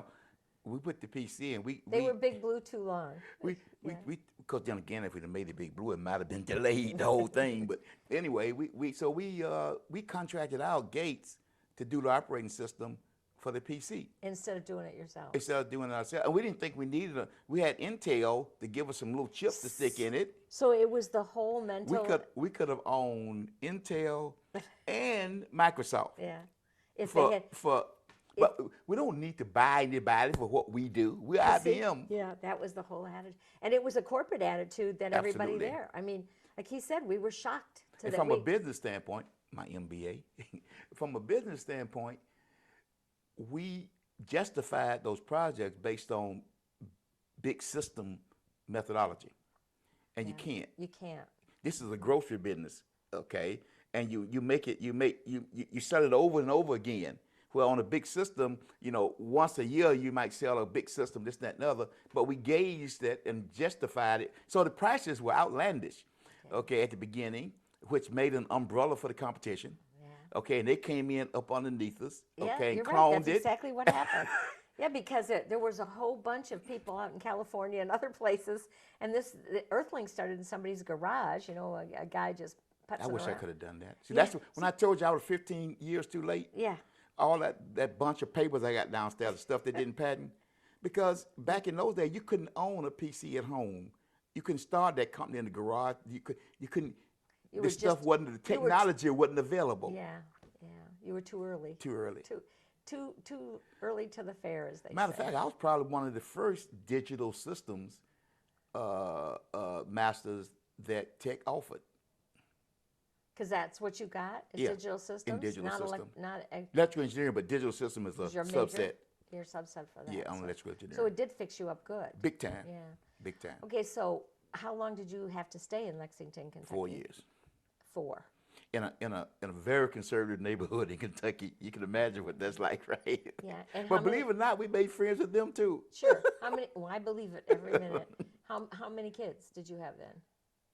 Let's see. Every place we moved, we had one kid. So just one. Maceo was born in Lexington, and Brian was born in Boulder, Colorado, which is where we moved to from there. And that is how you got a degree from the University of Denver. That's how I got hardly wait to University of ask you Denver. Because that is a long way That's from how Atlanta. I got it. It is. Yeah, it's a long way from Atlanta. Gotcha. They call it the Harvard of the West. So what they did is they transferred you out there. And how did everybody feel about that? Scared? My wife was holding on to the pavement Yeah, again. scared. Yeah, She went out and said, everything's brown out here. And I went, baby, it's semi-arid. I mean, you got the Rocky Mountains. You're right here, the foothills of the Rocky Mountains. I said, they don't get no more valuable real estate in this nation than what you got right here. I said, just give me another chance. If you can do Kentucky, you can do anywhere. But what her problem was, it was so far away.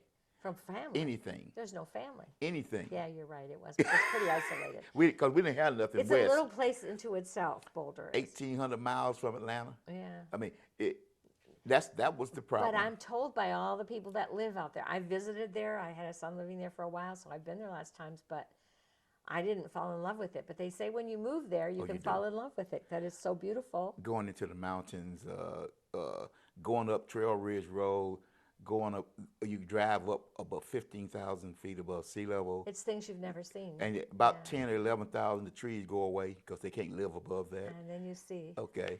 So God's glory. it really is. Yeah. It really is. How long did you stay there? How many 9 years. Ah, well, you were long enough there to fall in love Absolutely. with it. Yeah. So who did IBM suggest that you go ahead and get your master's and MBA? I did. I don't know. None of these companies ever suggested I do anything. Okay. Well, no, but they did too. Lockheed paid for you to go. They paid for it, but they didn't suggest it. Okay. Oh, I thought they suggested that you get your No, master's. well, no. I was in a research organization. People getting. I go. You I had can't to. survive here with a bachelor's, right? So I got to.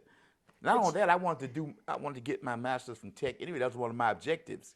I wanted to get that checked off. But when you went to Denver, it was to get an MBA, and that was on your own. You just knew that you needed something like that. No, when I got there, about this time, we went there in the mid '70s. Okay, and then we going toward the 80s, and I said, well, you can't really be an engineer all your life.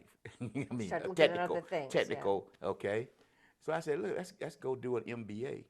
So they had this program. I took advantage of it. Did you do it at a night school, or did you do it during the day again? They had a program where you give a day, and the company give a day. And I told, I applied for, but hardly any blacks. They had a couple of white guys that they had picked, and I want to do that. And but I had to. The company gave a day, which means I went down to the University of Denver, and then I give a day, which was like, how'd that work?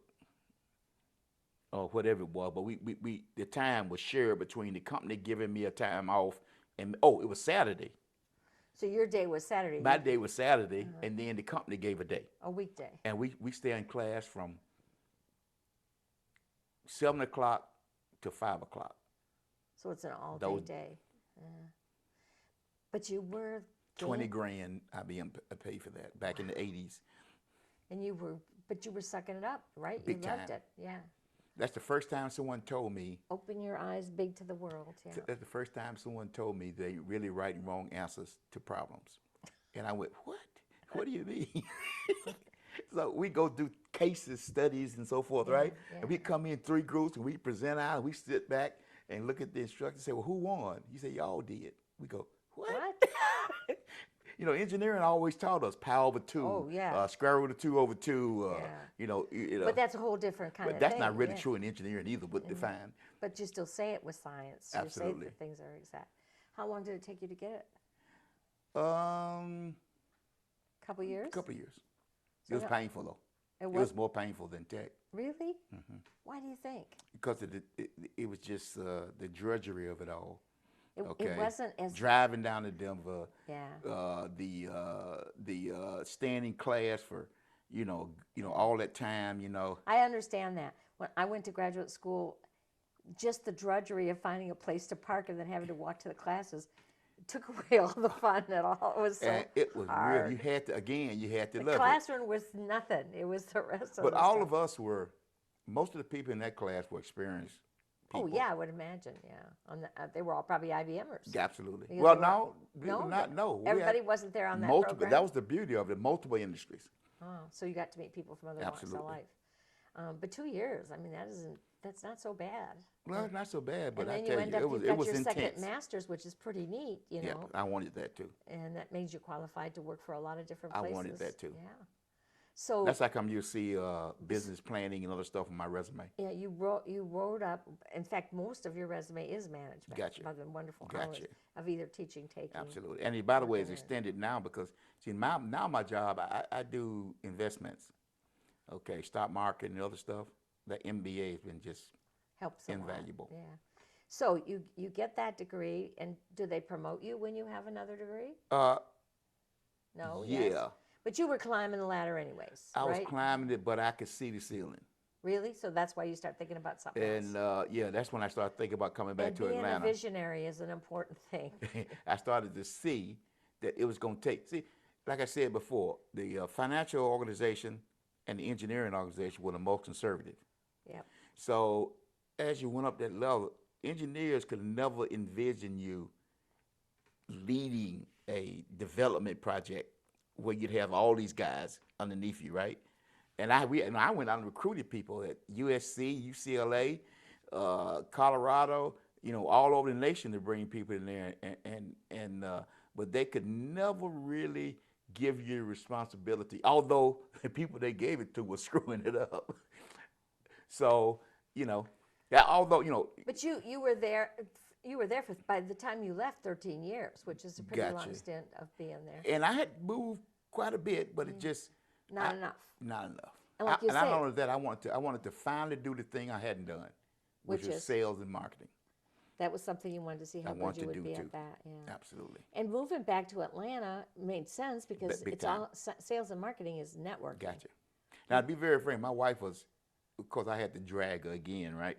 But, ethnically, if you understand what I'm saying, my son was about ready to, he's senior in high school or junior, then going to his senior Oh, okay. year, So, yeah.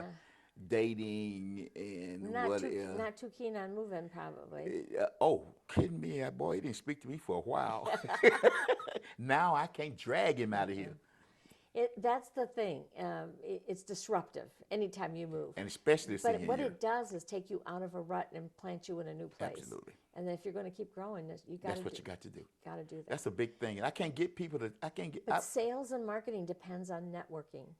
And there was no place in the world you had a better network than Atlanta. that's right.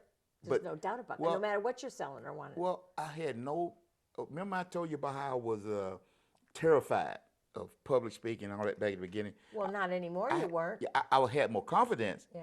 But still, I'd never been up in front of a lot of engineering. It's normally small groups and other kind of stuff. Yeah, but didn't you learn all that in MBA in Denver in your MBA program? No. You didn't have persuasion classes and public speaking as part of management? Accounting, business planning, market planning. No, that would have been nice. We didn't have that. So what I wanted to test my skills. I wanted to test my skills. In a familiar place. Now, when you walk into a room full of people and you selling software, Yeah. okay, they feel you got. Or now I'm meeting with the VPs and CEOs and okay, which I never got to at engineering. Who did you take a job with? Who did you take a job with? It's still IBM. So IBM was I was able to transfer back still with IBM to okay, here in Atlanta. so you transferred back to be in sales and marketing? Yes. Aha. So you were selling them. Yes. Okay. Yes. And about that time, they were ready to get rid of me in Colorado. They knew. See, sooner or later, I was going to start asking some very, very hard questions. And I wasn't afraid to do that, by the way. No, I didn't think you'd be afraid. Every major promotion I got, I still got documentation downstairs of how I put it together and what happened. I almost put them in positions where they couldn't help but do what I needed. Because you were going to be... Background, experience, okay. Who else are you going to put there, okay, or whatever. Yeah. Okay. So, well, how did it go when you came back to Atlanta? That sales and marketing was a whole different ballgame. It's kind of like moving into politics, right? People Not don't. as slippery. And now we're in a technical environment too, right? We're getting into the PCs now. We got the big system stuff, and you got sales and marketing guys. What we used to sit up in nice offices at the customer's office and just take orders. Now we got to go sell. No, okay? It's marketing and selling, yeah. And so you got a territory, an and area that you had to No, work? believe it or not, I was staff. You're a freelancer? You could do freelancer, and I could also. So you were. I was a fighter pilot. If ever the guys out in the field had competition coming into an account, they send me out. Yeah. And I could argue with all the people. See, but that's cold turkey selling too. It is. So you were doing the cold turkey thing. I was, but I learned a lot. In the software selling, I had a territory. Believe it or not, I was here in Atlanta, and my territory was the West Coast. So that was interesting. I never understood why the companies set things up like that. They just like to spend money. Well, on that's where airplanes. the people were, and they didn't. Yeah, they didn't have a place out in California. No, I guess they did, but they needed the people in the group I was in, the selling the software, had to develop their unique expertise as part of that group. Well, you must have been working with a lot of Georgia Tech people. I did. There was a lot of tech people in IBM. And I did. So many. I did. And all over. And what built my confidence was I was not that. I was working with MIT people, Caltech people. Yeah. And you know what? And holding your own. And asking questions. They go, yeah, that's a good question. I go, oh, wow, that is a good question. Holding your own. Absolutely. Yeah. Absolutely. Yeah, that they say that anybody that goes to Georgia Tech ends up with two things. They know how to think and they know how to solve problems. Absolutely. And that is not necessarily what's taught at some of the other places. Absolutely. So it's those two skills that make you boots on the ground no matter where they put you. Absolutely. So you were doing a whole lot of airline flying then. Oh, big time. Big time. It gets old. After a while, I didn't want to see but today my pet wants to go out. It's hotel rooms. I hate hotel rooms, right? It gets really old when you have to do that. Yeah, it does. So, the glamour of it wears off right away. And I know it was too, and being those a long, Georgia. I mean, you're going from coast to coast is a long red-eye flight usually, or. And I never got used to flying. No. Hey, I was still holding on every takeoff. I know exactly what you mean. I know what you mean. You either can do it or you can. Or you're resistant doing it. People natural than not. You can tell yourself you can do it here, but if the rest of you ain't coming along, then that's going to be a problem. My boss was a fighter pilot in Vietnam. So he didn't even think twice about it. And every time we go up somewhere, I'm holding on. He laughed at me the whole time.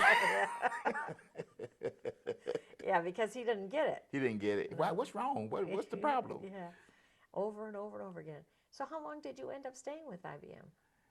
31 years. My God, that's a whole career there with them then. Big time. Yeah.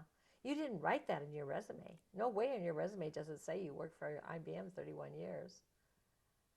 I'd looked up more names to ask you if I'd have known that, but you didn't put it in there. Let me tell you, I gave you the resume that I put together when I started my consulting company. Right. So what happened to you? And I've got other resumes that... Did you fully... Because someone who works at IBM for 31 years is certainly want to have that on the resume. Yeah. A public resume. Now, did you retire then from there? 31 years is long enough to retire. I did. Oh, yeah. So I did. You had an IBM retirement, but you're still a young man. Yeah. So you can start and do now what you want to do. Play with work. Absolutely.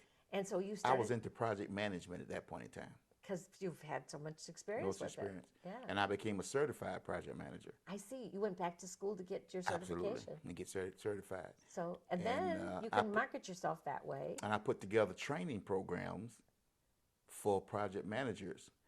And So other people could be trained to and do that. the course I gave was down at Fulton County, and they were terrible on projects. Okay, going every, and but the problem with that is, the problem with that is, it's very difficult to get managers to appreciate the value of hiring somebody to manage your projects. Yeah.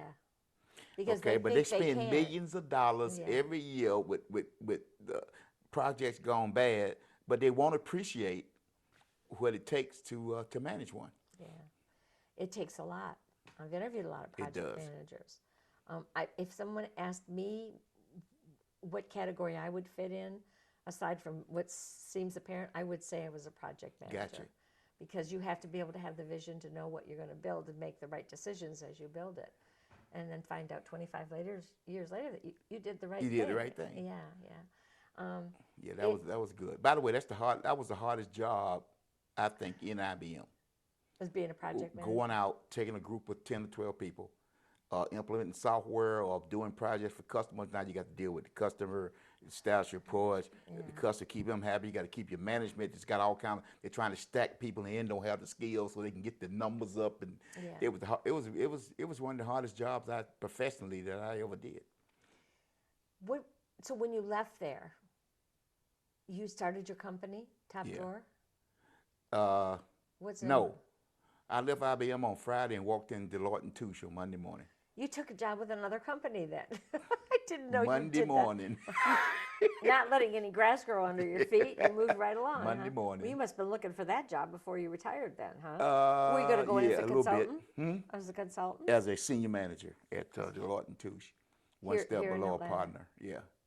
But I learned that, see, I'm a bred corporate project manager. At IBM, we didn't, nobody had grass under their feet. I mean, if you were in my way, then we're going to your boss, and we're going to get this decided. And if we can't get it decided, then I'll get my boss, and we'll go to your boss. And then everything we did, we drove it. I mean, now, if it went against me, okay, we did it. Okay, we went through. But that was at IBM. That's IBM, but not at a partnership like Deloitte & Touche. No. That's a different world.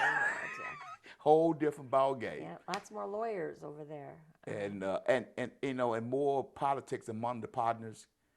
More, I hate to say it, but ripping off with the partners. Yeah, I mean, it's a smaller group. That's why. If you expect me to get something done, you got to, let me do it. Enable me to do it. Yeah, and there's too much partisan stuff going on in the small. And I know what's going to survive there. Yeah. So you didn't stay there very long. 14 months or so. I'm surprised you lasted that long. I did last that long. You did. And did you learn anything over that 14 months? I learned everything ain't like IBM. You learned you weren't going back to that. I wasn't going to go back to another partnership that's set up that way. So did you look for something else or what? No, I decided I was going to take that project management thing. I put together a nice pitch, very nice. And I went out and tried to sell it, sold it to Fulton County. But after that, I started getting into the investment end of it. You just found something else you were more interested in. Stocks and bonds. Okay. So when did you actually start your own company? Right after Deloitte & Touche. Oh, so we're pretty much in that area now.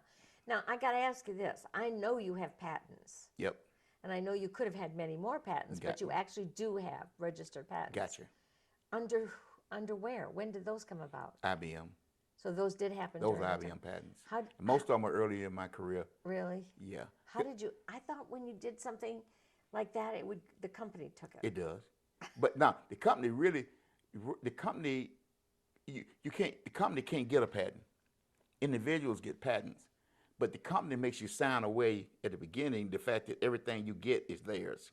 That's what I was afraid to hear. So you got a credit and a sign. It's more just a personal achievement. It's an accomplishment. Everything went to IBM. Because, it don't hurt none if I'm asking for a promotion. Look, I got 3 U.S. patents. That makes them more valuable. Absolutely. So all we can say is, bravo, that's so nice you got Thank those. you. But Thank they you. didn't do anything more for you No, than that. didn't they? Yeah. No. So once you started your own company, did you actually incorporate it? I mean, I did you did. say? Well, yeah, LLC. Yeah. Yeah. And tell me what the full name of it is. Top Drawer Services. Top Drawer Services. And it was, you were selling what? Project management. That was selling project management? As a consultant, okay, your and own. it's training for their own. I thought you were getting into the investments with that. No. Project management. Investments was all on my own. No. My own personal. Okay, not an incorporation then of any No. kind. So. That was all my own thing. So how long did you keep both things going? Are you still doing that I'm still now? doing investments. So Top Drawer is still in business now? No, I stopped that. Okay, Yeah. so that is ended. Like I said, it was, I guess I could have kept doing, but like I said, selling people on the need for project management was Where's just, out? Or out. Yeah, I can understand that because, like you say, people don't understand the concept. and I had people that called me. I actually worked for, I guess I left something out. Ooh. There was after Deloitte, was it after Deloitte 2, I worked for a company named Tektura. And I was a project manager there for. Tektura? I never heard of that. Yeah, before. well, they're a small company underneath one of the Microsoft business partners. And they implemented manufacturing software. And I was a project manager there. And did pretty good because, see, here's the difference. I did it under Top Drawer Services, which means when I went into there as project manager, I was getting consulting fees. Okay, per hour, not salary. Okay. So that turned out to be a good idea. That turned out to be a good idea. For a while. Gotcha. Yeah, But let me tell you, that project management, boy, it does take a toll. Oh, yeah. You have to scramble all the time. Gotcha.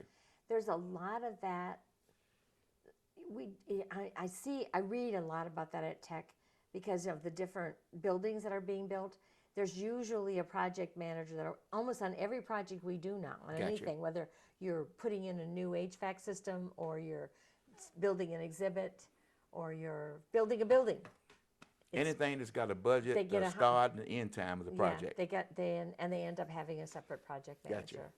Gotcha. Like the new building that's the living building, the Candida Living Building that's just opened now. This, it's a superstar program because it produces more energy than it uses. Mm-hmm. It's the building of the future and all that, and they've been focused on that for the last 2 years. That's going to be the kind where they're going to sell energy back to the actual power company. Yep, that's exactly what's going to happen to it.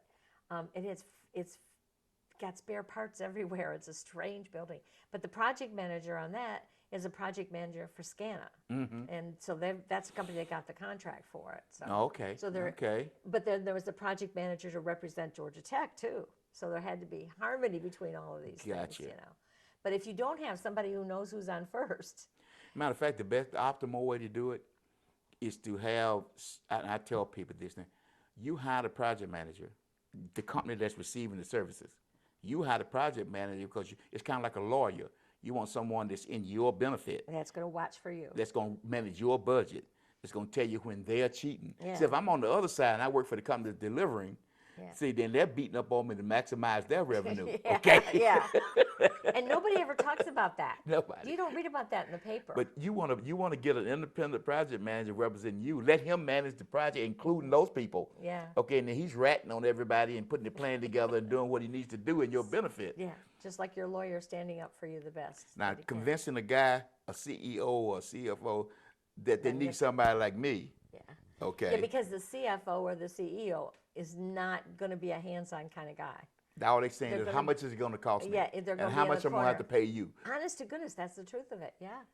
So you did that you don't do that anymore, but you were doing that for a while, and then you just decided. Now I had buddies out there in networking. I could have still, I kind of pride myself and I want your ugly projects. Call me if it's ugly. Yeah. Okay. Because I can really fix it. And I'll fix it because I don't want to be out there more than a couple of months. I'll fix it, okay, and then I'll turn it back over to your project manager with a plan, with everything that it needs to be to make it successful, and then I'm gone. Yeah. That's it. So. But you got tired of doing that. I got tired of doing that. Because it's easier to do investments, It isn't is. it? It is. Easier. Well, there's a risk involved. It's a risk involved. But you have to be in a position in your life where you can take those risks, Gotcha. or you don't belong But in see, that business. when you're doing investments, see, every morning I get up, okay, I'm on these companies. What's the news? What's here now? What am I going to buy? What am I going to sell? You're somebody who needs to take risks. I am. I went to a book signing last night, and that's what they were talking about. How some people just simply have to take risks. And if you don't take risks, you got no highs. You're never gonna succeed. No, you're not. You already have succeeded. But reasonable but risk. It's never good enough. Reasonable risk. Well, that's exactly right. And if you don't have the background and so forth to understand what's going on and do your homework and everything else, so you can know what's reasonable risk, okay, and then diversify then that. You got no business in doing. You got no business. Yeah. But if you're a risk junkie, which you are. And if you're a gambler, see, a gambler as opposed to a risk man, no, there's then two different you're going to things. die in the stock market. Yeah, that's right. That's exactly right. That's what they talked about last night. Mm-hmm. That it isn't for everybody, but there are certain people among us. And they're techies usually. I might point out this was all techie. Mm-hmm. Now here again, you can be too techie if you're not careful now. But you need that background. But if you live need to that be background. 60, 70, 80 years old, and you still are making it, man, then you're the good techie. You're doing And you're at home. You're doing your thing. You know, we should say at IBM. But there has to be a reason to get up every morning. Absolutely. There has to be a reason to do, say, at the end of the day. By the way, nobody knows, my wife, Pat, nobody understands what I do when I'm doing this. Yeah. But what you're doing is nurturing yourself.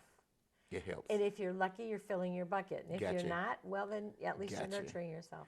Because there's no other reason to get up every day if you don't. And I'm trying to make it a little bit better for Unless you're taking a vacation or you're with family. But there has to be a time when you take care of you. And now, with the new technology, with my phone, I can do anything I want to anywhere in this nation. You don't have to have a corner office. I don't have to have a computer no more. I just go right here and I can buy and sell, research, news, everything right here. It scares the crap out of me. It does.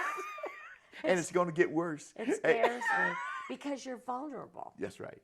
That's the scary part. Now, the people my age, because I was the leading edge of digital, okay, in this world, I saw the whole thing coming, okay?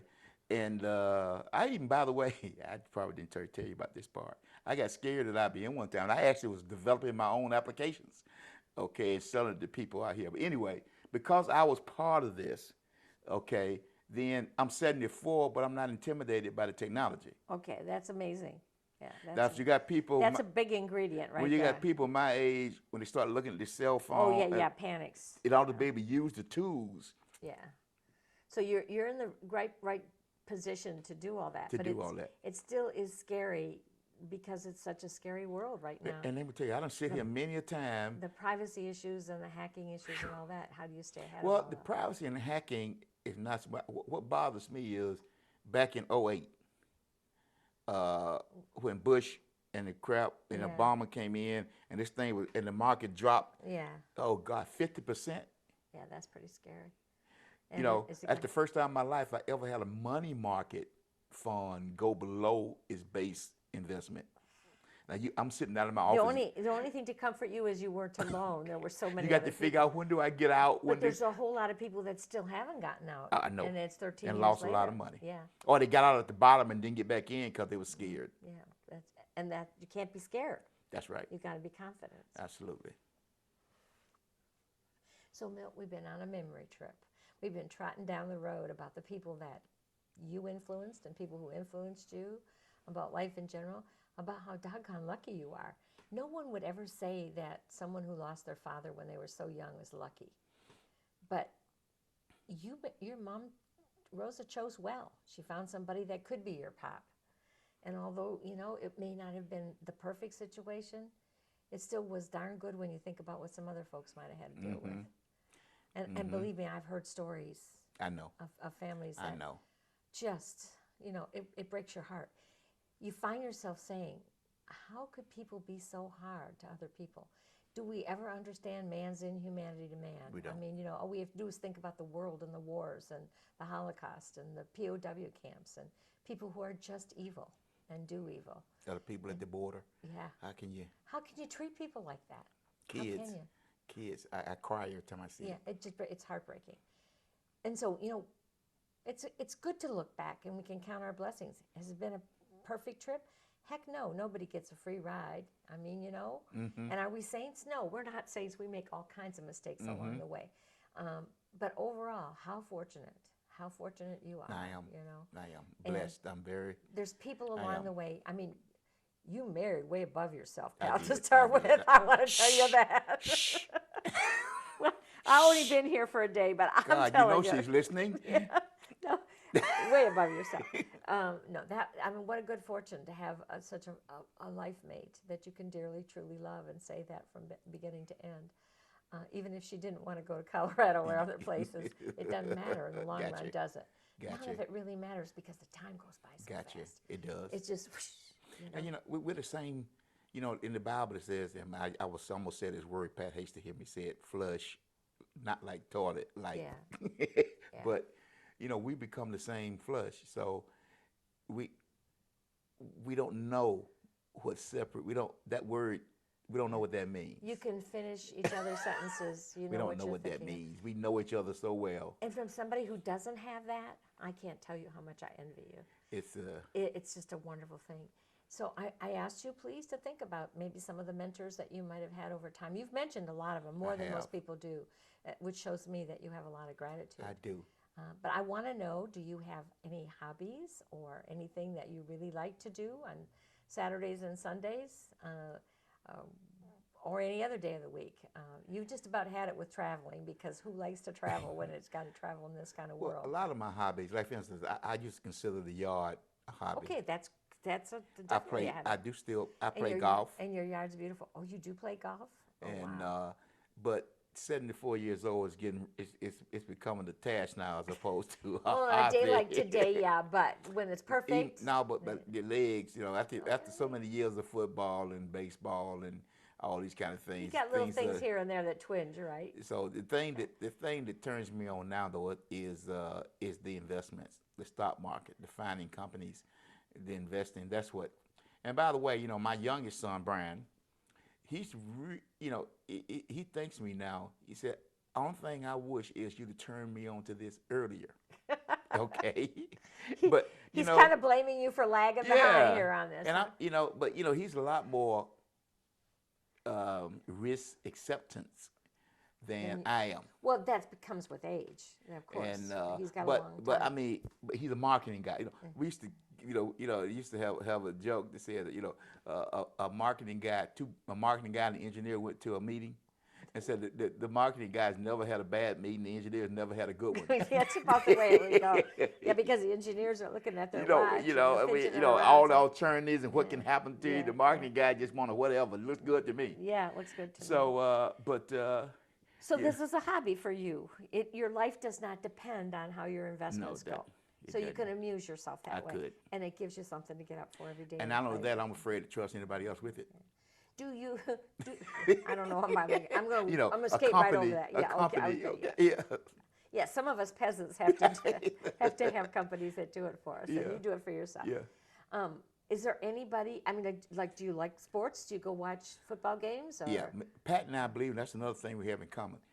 We sit here, we watch the Falcons game and curse at them like you wouldn't believe. Okay, so you're a sports fan. We used to be big time. Do you ever wander down to the stadiums to watch anything? Not really. Too many people. You know why? Because I like football. Yeah.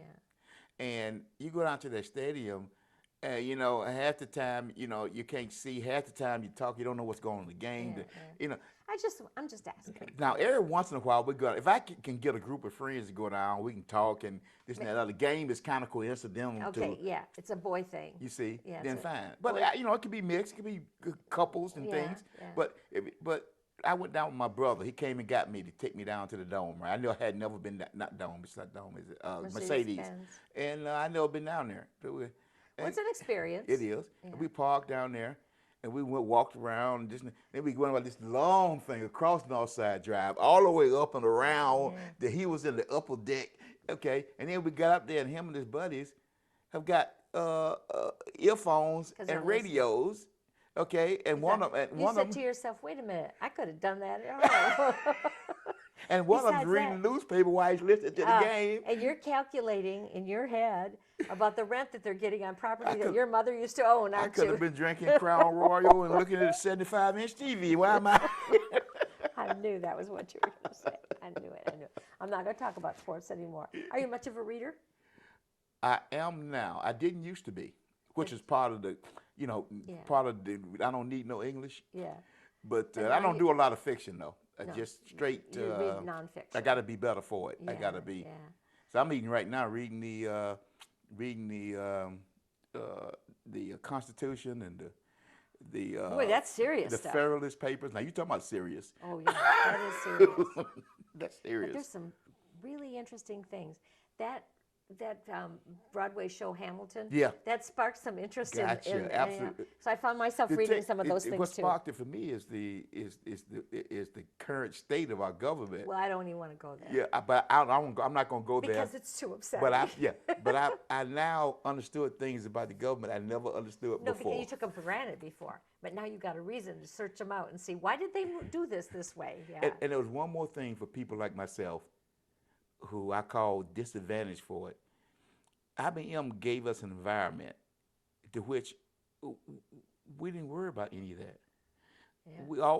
IBM promised us a job. You might have to go to Montana, but you're gonna always have a job.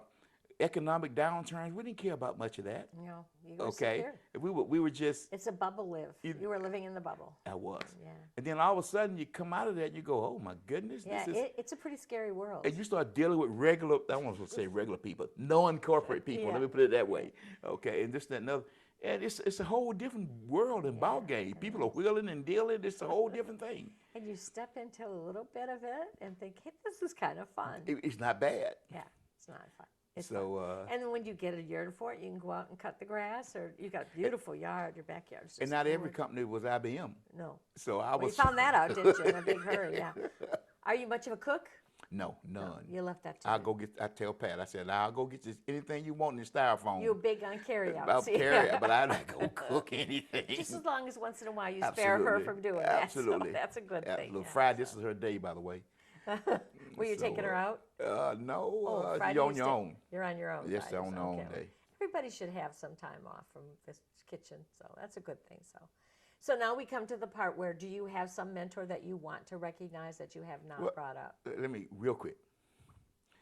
Coming up through elementary school and so forth, especially high school, I had a homeroom teacher that stayed with me for 5 years, and it was like being with a drill sergeant. Okay, Tell me her name. K.M. Brown K.M. Brown. Okay, you mentioned her once at before. But she at Turner really- High School. She really made a difference in your life. Oh, wouldn't let me sell my war stamps that I put in my book. You don't sell those. That's for safe. I mean, it was just like mother at school. Yeah. And that was the one that hit me so hard. I told you I'd never been hit Yeah, that hard yeah, before. yeah. But she loved us, and she cared about us, And that's so important to have and somebody she like that. mentored us. And she was the kind of lady, very forceful. She played golf against the men. She didn't care, serious. Matter of fact, she was a person that I'm sure all of my classmates would put forth. And then the other person at my high school was, called him Mr. Singleton. He was C.C. Singleton, because C-square Singleton. He was my math teacher. And he And knew he was the one that told me Yeah, how you that could you're be. not doing what you need to be doing or what you're capable of doing. That's so important, Milt. It's so important. And I'm so grateful to you for giving them credit, because those lives, they never were compensated enough for the time they gave. And I feel bad right now that I never got to see him before he died. So, to really Yeah. tell him how much he meant to me. But you never know. Somebody's know. going to know it, and it's going to be mentioned somewhere in a But book those or are the something, people so. that form you. Yep. Once you leave that high school, see, Yeah. and It's do just- that. Those it's- are the people that form you. That help make you who you are today. Yeah, And so- and now, you got to have mentors. A lot of people don't see them. You got to have mentors Oh, yeah. in corporate America. Oh, no, you do have to. I've That's really had- important. And you and had some good ones? That's the things that a lot of blacks, first of get. all, don't perceive that they need it, and number two, finding one who Not thinks so easy. enough Yeah. about you to be that interested Did into you find somebody? I did. Who? His name was Bob Armstrong, and a very conservative guy, this, that, and the other, but he took to me, okay? That's what it takes. A little And bit of chemistry. I never forget, once our lab director, and I wanted to get promotion, this and another, he told Bob Armstrong to look at me. That means brought me in his office. Yeah. And he went through all business stuff and technical, because he was a business guy, accounting guy. Yeah. Back then, and he said, I went back to the lab director. He said, well, how was it? He said, every turn I make, he was right behind me. That's exactly. And that made a big difference. And that's exactly what you needed. That made a big difference. Yeah. And not only that, he showed me presentation put together, how to make points. See, and those were the skills that you needed, when you needed them. How wonderful that was a gift. And so I got to call him up and thank him for that. I'm sure he's not dead yet. Well, you better do he's that. About like me, too ornery to die, right? It's good to stop and think about. But I got those many of those kind of people at IBM that took time to show me. It's called reach out and pull somebody up, And if I had to tell the guys today, black guys who are trying to figure out what to do and so forth, and I was over at home at Kroger, and this black guy was in there with stock, and I said, "Oh, you doing stock?" I said, "Why are you doing that?" He said, "Well, this is my job." I said, "Well, was this the job you're gonna be in for the rest of your life?" He said, "Well, I don't know. I guess I said, "Let me tell you something." I said, "If you're here at this point in your life," I said, "let me tell you if I were you, what I would do. I would go over to Atlanta Area Tech or to any one of these places and go over there and get a trade. It won't take that long. Good for you for doing Become a plumber, become an electrician, and then get with a group, learn your trade. Don't settle." Don't settle. But he didn't have anyone to tell him that. And there's so many people like that just don't know. They don't know what their options Absolutely. are. In fact, they have a world with no options. And you don't have options and goals, then you're going to achieve it. You don't know where you're going. How you going to get there? I was up at Ollie Street. My house, I told you, it was renovating me instead of me renovating it. Yeah. And the guy walked by. I said, "Hey, man, how you doing? He said, "Oh, well, I'm not in school or anything." He said, "I'm not doing anything right now." I said, "Oh." I said, "Why not?" He said, "Well, I don't have no money." I said, "Let me tell you a story." I had a buddy of mine who went to Delaware State as an athlete. He didn't have no money. He got on the bus and went to Delaware State, and he wouldn't stop talking to people until they let him in that school. I said, "Now, here you are sitting here." I said, "Go down to Georgia State. Go to wherever it is. If you want to get in the car, talk to somebody." Go talk. Yeah, because there's always a way. You got to have a goal. You have to be persistent, too. And too many of them don't have anyone to tell them that there's an option, And then what happens?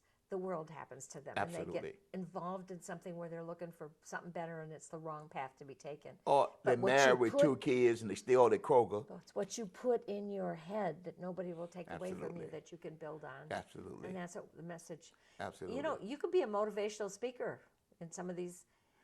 The high school, the kids are in school, but there's kids who are dropping out of high school that got no business doing and that. I may do that. That's a waste. I have already determined. You would be a role model. I'm a race. Hey, I'm a waste if I just let all this go away. Because you're a role model. And how many of those kids even have dads? Good I mean, the greatest majority of them don't. Gotcha. So it's something you really And I've been kind of, if I Thinking got about to me. be truthful, just that once a week. if I got to be, I've been selfish. No, you aren't selfish. You just hadn't thought of I've it yet. But been now that selfish. you've thought of it, you're going to move along. I get Marilyn help me. Before you write your book, you're going to move Yeah, my along. So book. tell me about the children. Who is the firstborn? Milton. Milton. Of course, he's the third or the fourth. Third, or the and his fifth. son's the fourth. Okay. He's got a Milton Jr. I'm Milton the fourth. Milton the fourth. Not junior to him, but a He's fourth. a defensive back at St. Valentine State. The fourth is? Yeah. Whoa, he's already grown He's a up. junior, yeah. Wow. My son's Okay, 51 now, years old. He told me that. I went, "Get out of here. You can't be." It does happen, though, doesn't it? Okay, so you're Milt. What do Yeah. we call him? I'm Milt Jr. No. For when you're in groups. All of us come running on Milt. Everybody comes I on Milt. tell everybody, I said, "God, don't do this no more. Please don't do this again." So even the guy at the Now, I try to call him Woody, but he don't like it. he doesn't like it. Well, that's kind of I a used cool to be a nickname. baseball player on the Yeah. Braves named Woody Woodward. It's kind of good. Yeah. So I So try everybody's to a call him Milt that. here. Everybody's a Milt. Okay, and where does Milt the third work? Where Delta. So he's a Delta? He's a CPA. Okay, so you're proud of that? Absolutely. Married? Married. Two? Three 3 kids, 2 girls and a boy. Married to whom? Kim Woodward, now Woodward, yeah. Yeah, Kim. Okay, so Kim and Milton have 3 children, and the oldest one is Milt the fourth, and Yep. he's in college. In Good college. grief. The other one's ready to go. Crystal, who I was mentioning to Scott. Oh, that's I looked at Scott again. Yeah, that's And you know. that's your teenage granddaughter. Now Milt went to Tech. Oh, he did. He went to Tech. Okay. Graduated. Wonderful. And accounting. And I'm glad you mentioned that, 'cause I didn't know he went to that. Tech. So, okay. And Buddy Folks. Oh yeah. You remember Buddy Oh Folks? sure. I didn't know him, but I know of him. I Yeah. went down there and sit and talk with Buddy Folks. I said, Buddy, my son is applied late and all that. I said, you know, I don't know whether he can get in or not, but let me tell you that he's first in the city in the triple jump and the long jump. Oh, he's a track guy. I said, And you saw his he eyes said, light now, up. we were both playing very core here, Yeah, right? yeah. So I said, you know, he said, well, you know, I don't have any scholarship money or anything to do this time. I said, you get him in, I'll pay. Yeah, there you go. This is what we call a deal. Yeah, a good deal. You get him in, Okay, I'll pay. so we have Milt the fourth, and we have Crystal, and who's the baby? Woody Woodward. The fourth is the baby. So we got No, I mean of his family. Kim and Milt the fourth, okay, Kim or the third. I mean, and Milt the third. yeah, had 3 children. They had 3 children. And you've named one. Jordan, Crystal, and Woody. You didn't mention Jordan. Yeah, she's the oldest. Daughter. Daughter. Okay, so you've got 2 granddaughters then. And is there something you want to tell me about any of them, or where they go to school? No, they're great kids. Great kids. The oldest is, you know, kind of finding herself. She's a young lady, and it takes. She'll let you know. She'll let me know. Yeah, I don't she'll push let me them. know. Yeah, she'll let you know. It's when like it's for Crystal. Yeah. I wanted her. I said, "Why aren't you considering tech?" And you know, but I'm not pushing. Yeah. Okay, that's You're why just planting ideas. planting ideas. Uh-huh. But if you don't love it, I'm never gonna push you into tech, 'cause you ain't Okay. gonna make it. And who's the third one now? Woody, that's the Woody. one that plays Savannah State. So you already got somebody who you call Woody, but he doesn't like it so much. He doesn't like it so much. Okay, never but mind it at least then. distinguishes him when I Okay, so middle child. Who's next? Maceo. Maceo. He's got one. Okay, Is- and he's little Maceo, sucking Maceo Jr. Because you have a half brother who's named Maceo. Yeah, but that's the reason though that my brother and Maceo are there is Maceo my mentor. Right. Remember the church Yes. I used to have a grocery up on Northside Yeah, Drive. you told me that. Yeah. Big booster for Marsh Brown College. Is it Newberry. Newberry? Yeah, I remember that. Big mentor to me. Matter of fact, I would say my main mentor. So we've got He 2 wouldn't more. let me stop if I wanted to. We got 2 more generations of Maceo, so they've been named after. Absolutely. And Maceo is married to. Maceo is married to, that's why you're going to make me stumble. Maceo is married to Tiffany. Okay, so you've got a daughter-in-law, Tiffany, and then they've got one child whose Your name child, is. Maceo. So we've got a little. Is that the third then, or the junior? Well, right now it's just sucking down because he's a junior. He's a junior. Yeah. Okay, and then finally we Brian. have Brian, and Brian is married to. Brian is married to Tanya. So how many children do they have? They have 2 kids, Leah and Ben, and they're absolutely Do you know all of them are absolutely adorable. you've got grown-ups and babies to celebrate with on holidays? I It's do. just enjoy to no And end. they're just I can't tell you how much of a joy they are. And really, the youngest one, I told Patsy, because here again, I was 7 years older than my next brother, and they were all 2 years apart. Drove me insane. So I told Pat, I don't know if I even want kids, okay, much less. Yeah. But then again, obviously, she prevailed. Yeah. So And you wouldn't change a wouldn't single change a thing now. No. Even though I squawk and pull every time, You're a gift. They are a gift to you. They are. And I know you they love are. them. And I just think what fun you're going to have come Christmas with those 2 little ones, with all the older yeah, ones too. absolutely. It's gonna We have be- fun with it every year. Now, I have to let Pat, Pat, I depend on her Yes, you to do. get all of our Christmas gifts. You and have everything. no idea Matter of fact, how much she after does for you. Thanksgiving, I start praying. Yeah. Pat, please take care. Make this go away for me. And it's coming up so fast. It's scary, isn't it? Isn't it? Yeah, it is. It's coming up so fast. It has been such a joy to be with you today. You make me laugh. And nothing is better than somebody who can make you laugh, because that's the most healing thing there is, right? Yeah, absolutely. Bless you, my friend. All right, What thank a you. joy it has been. Gotcha.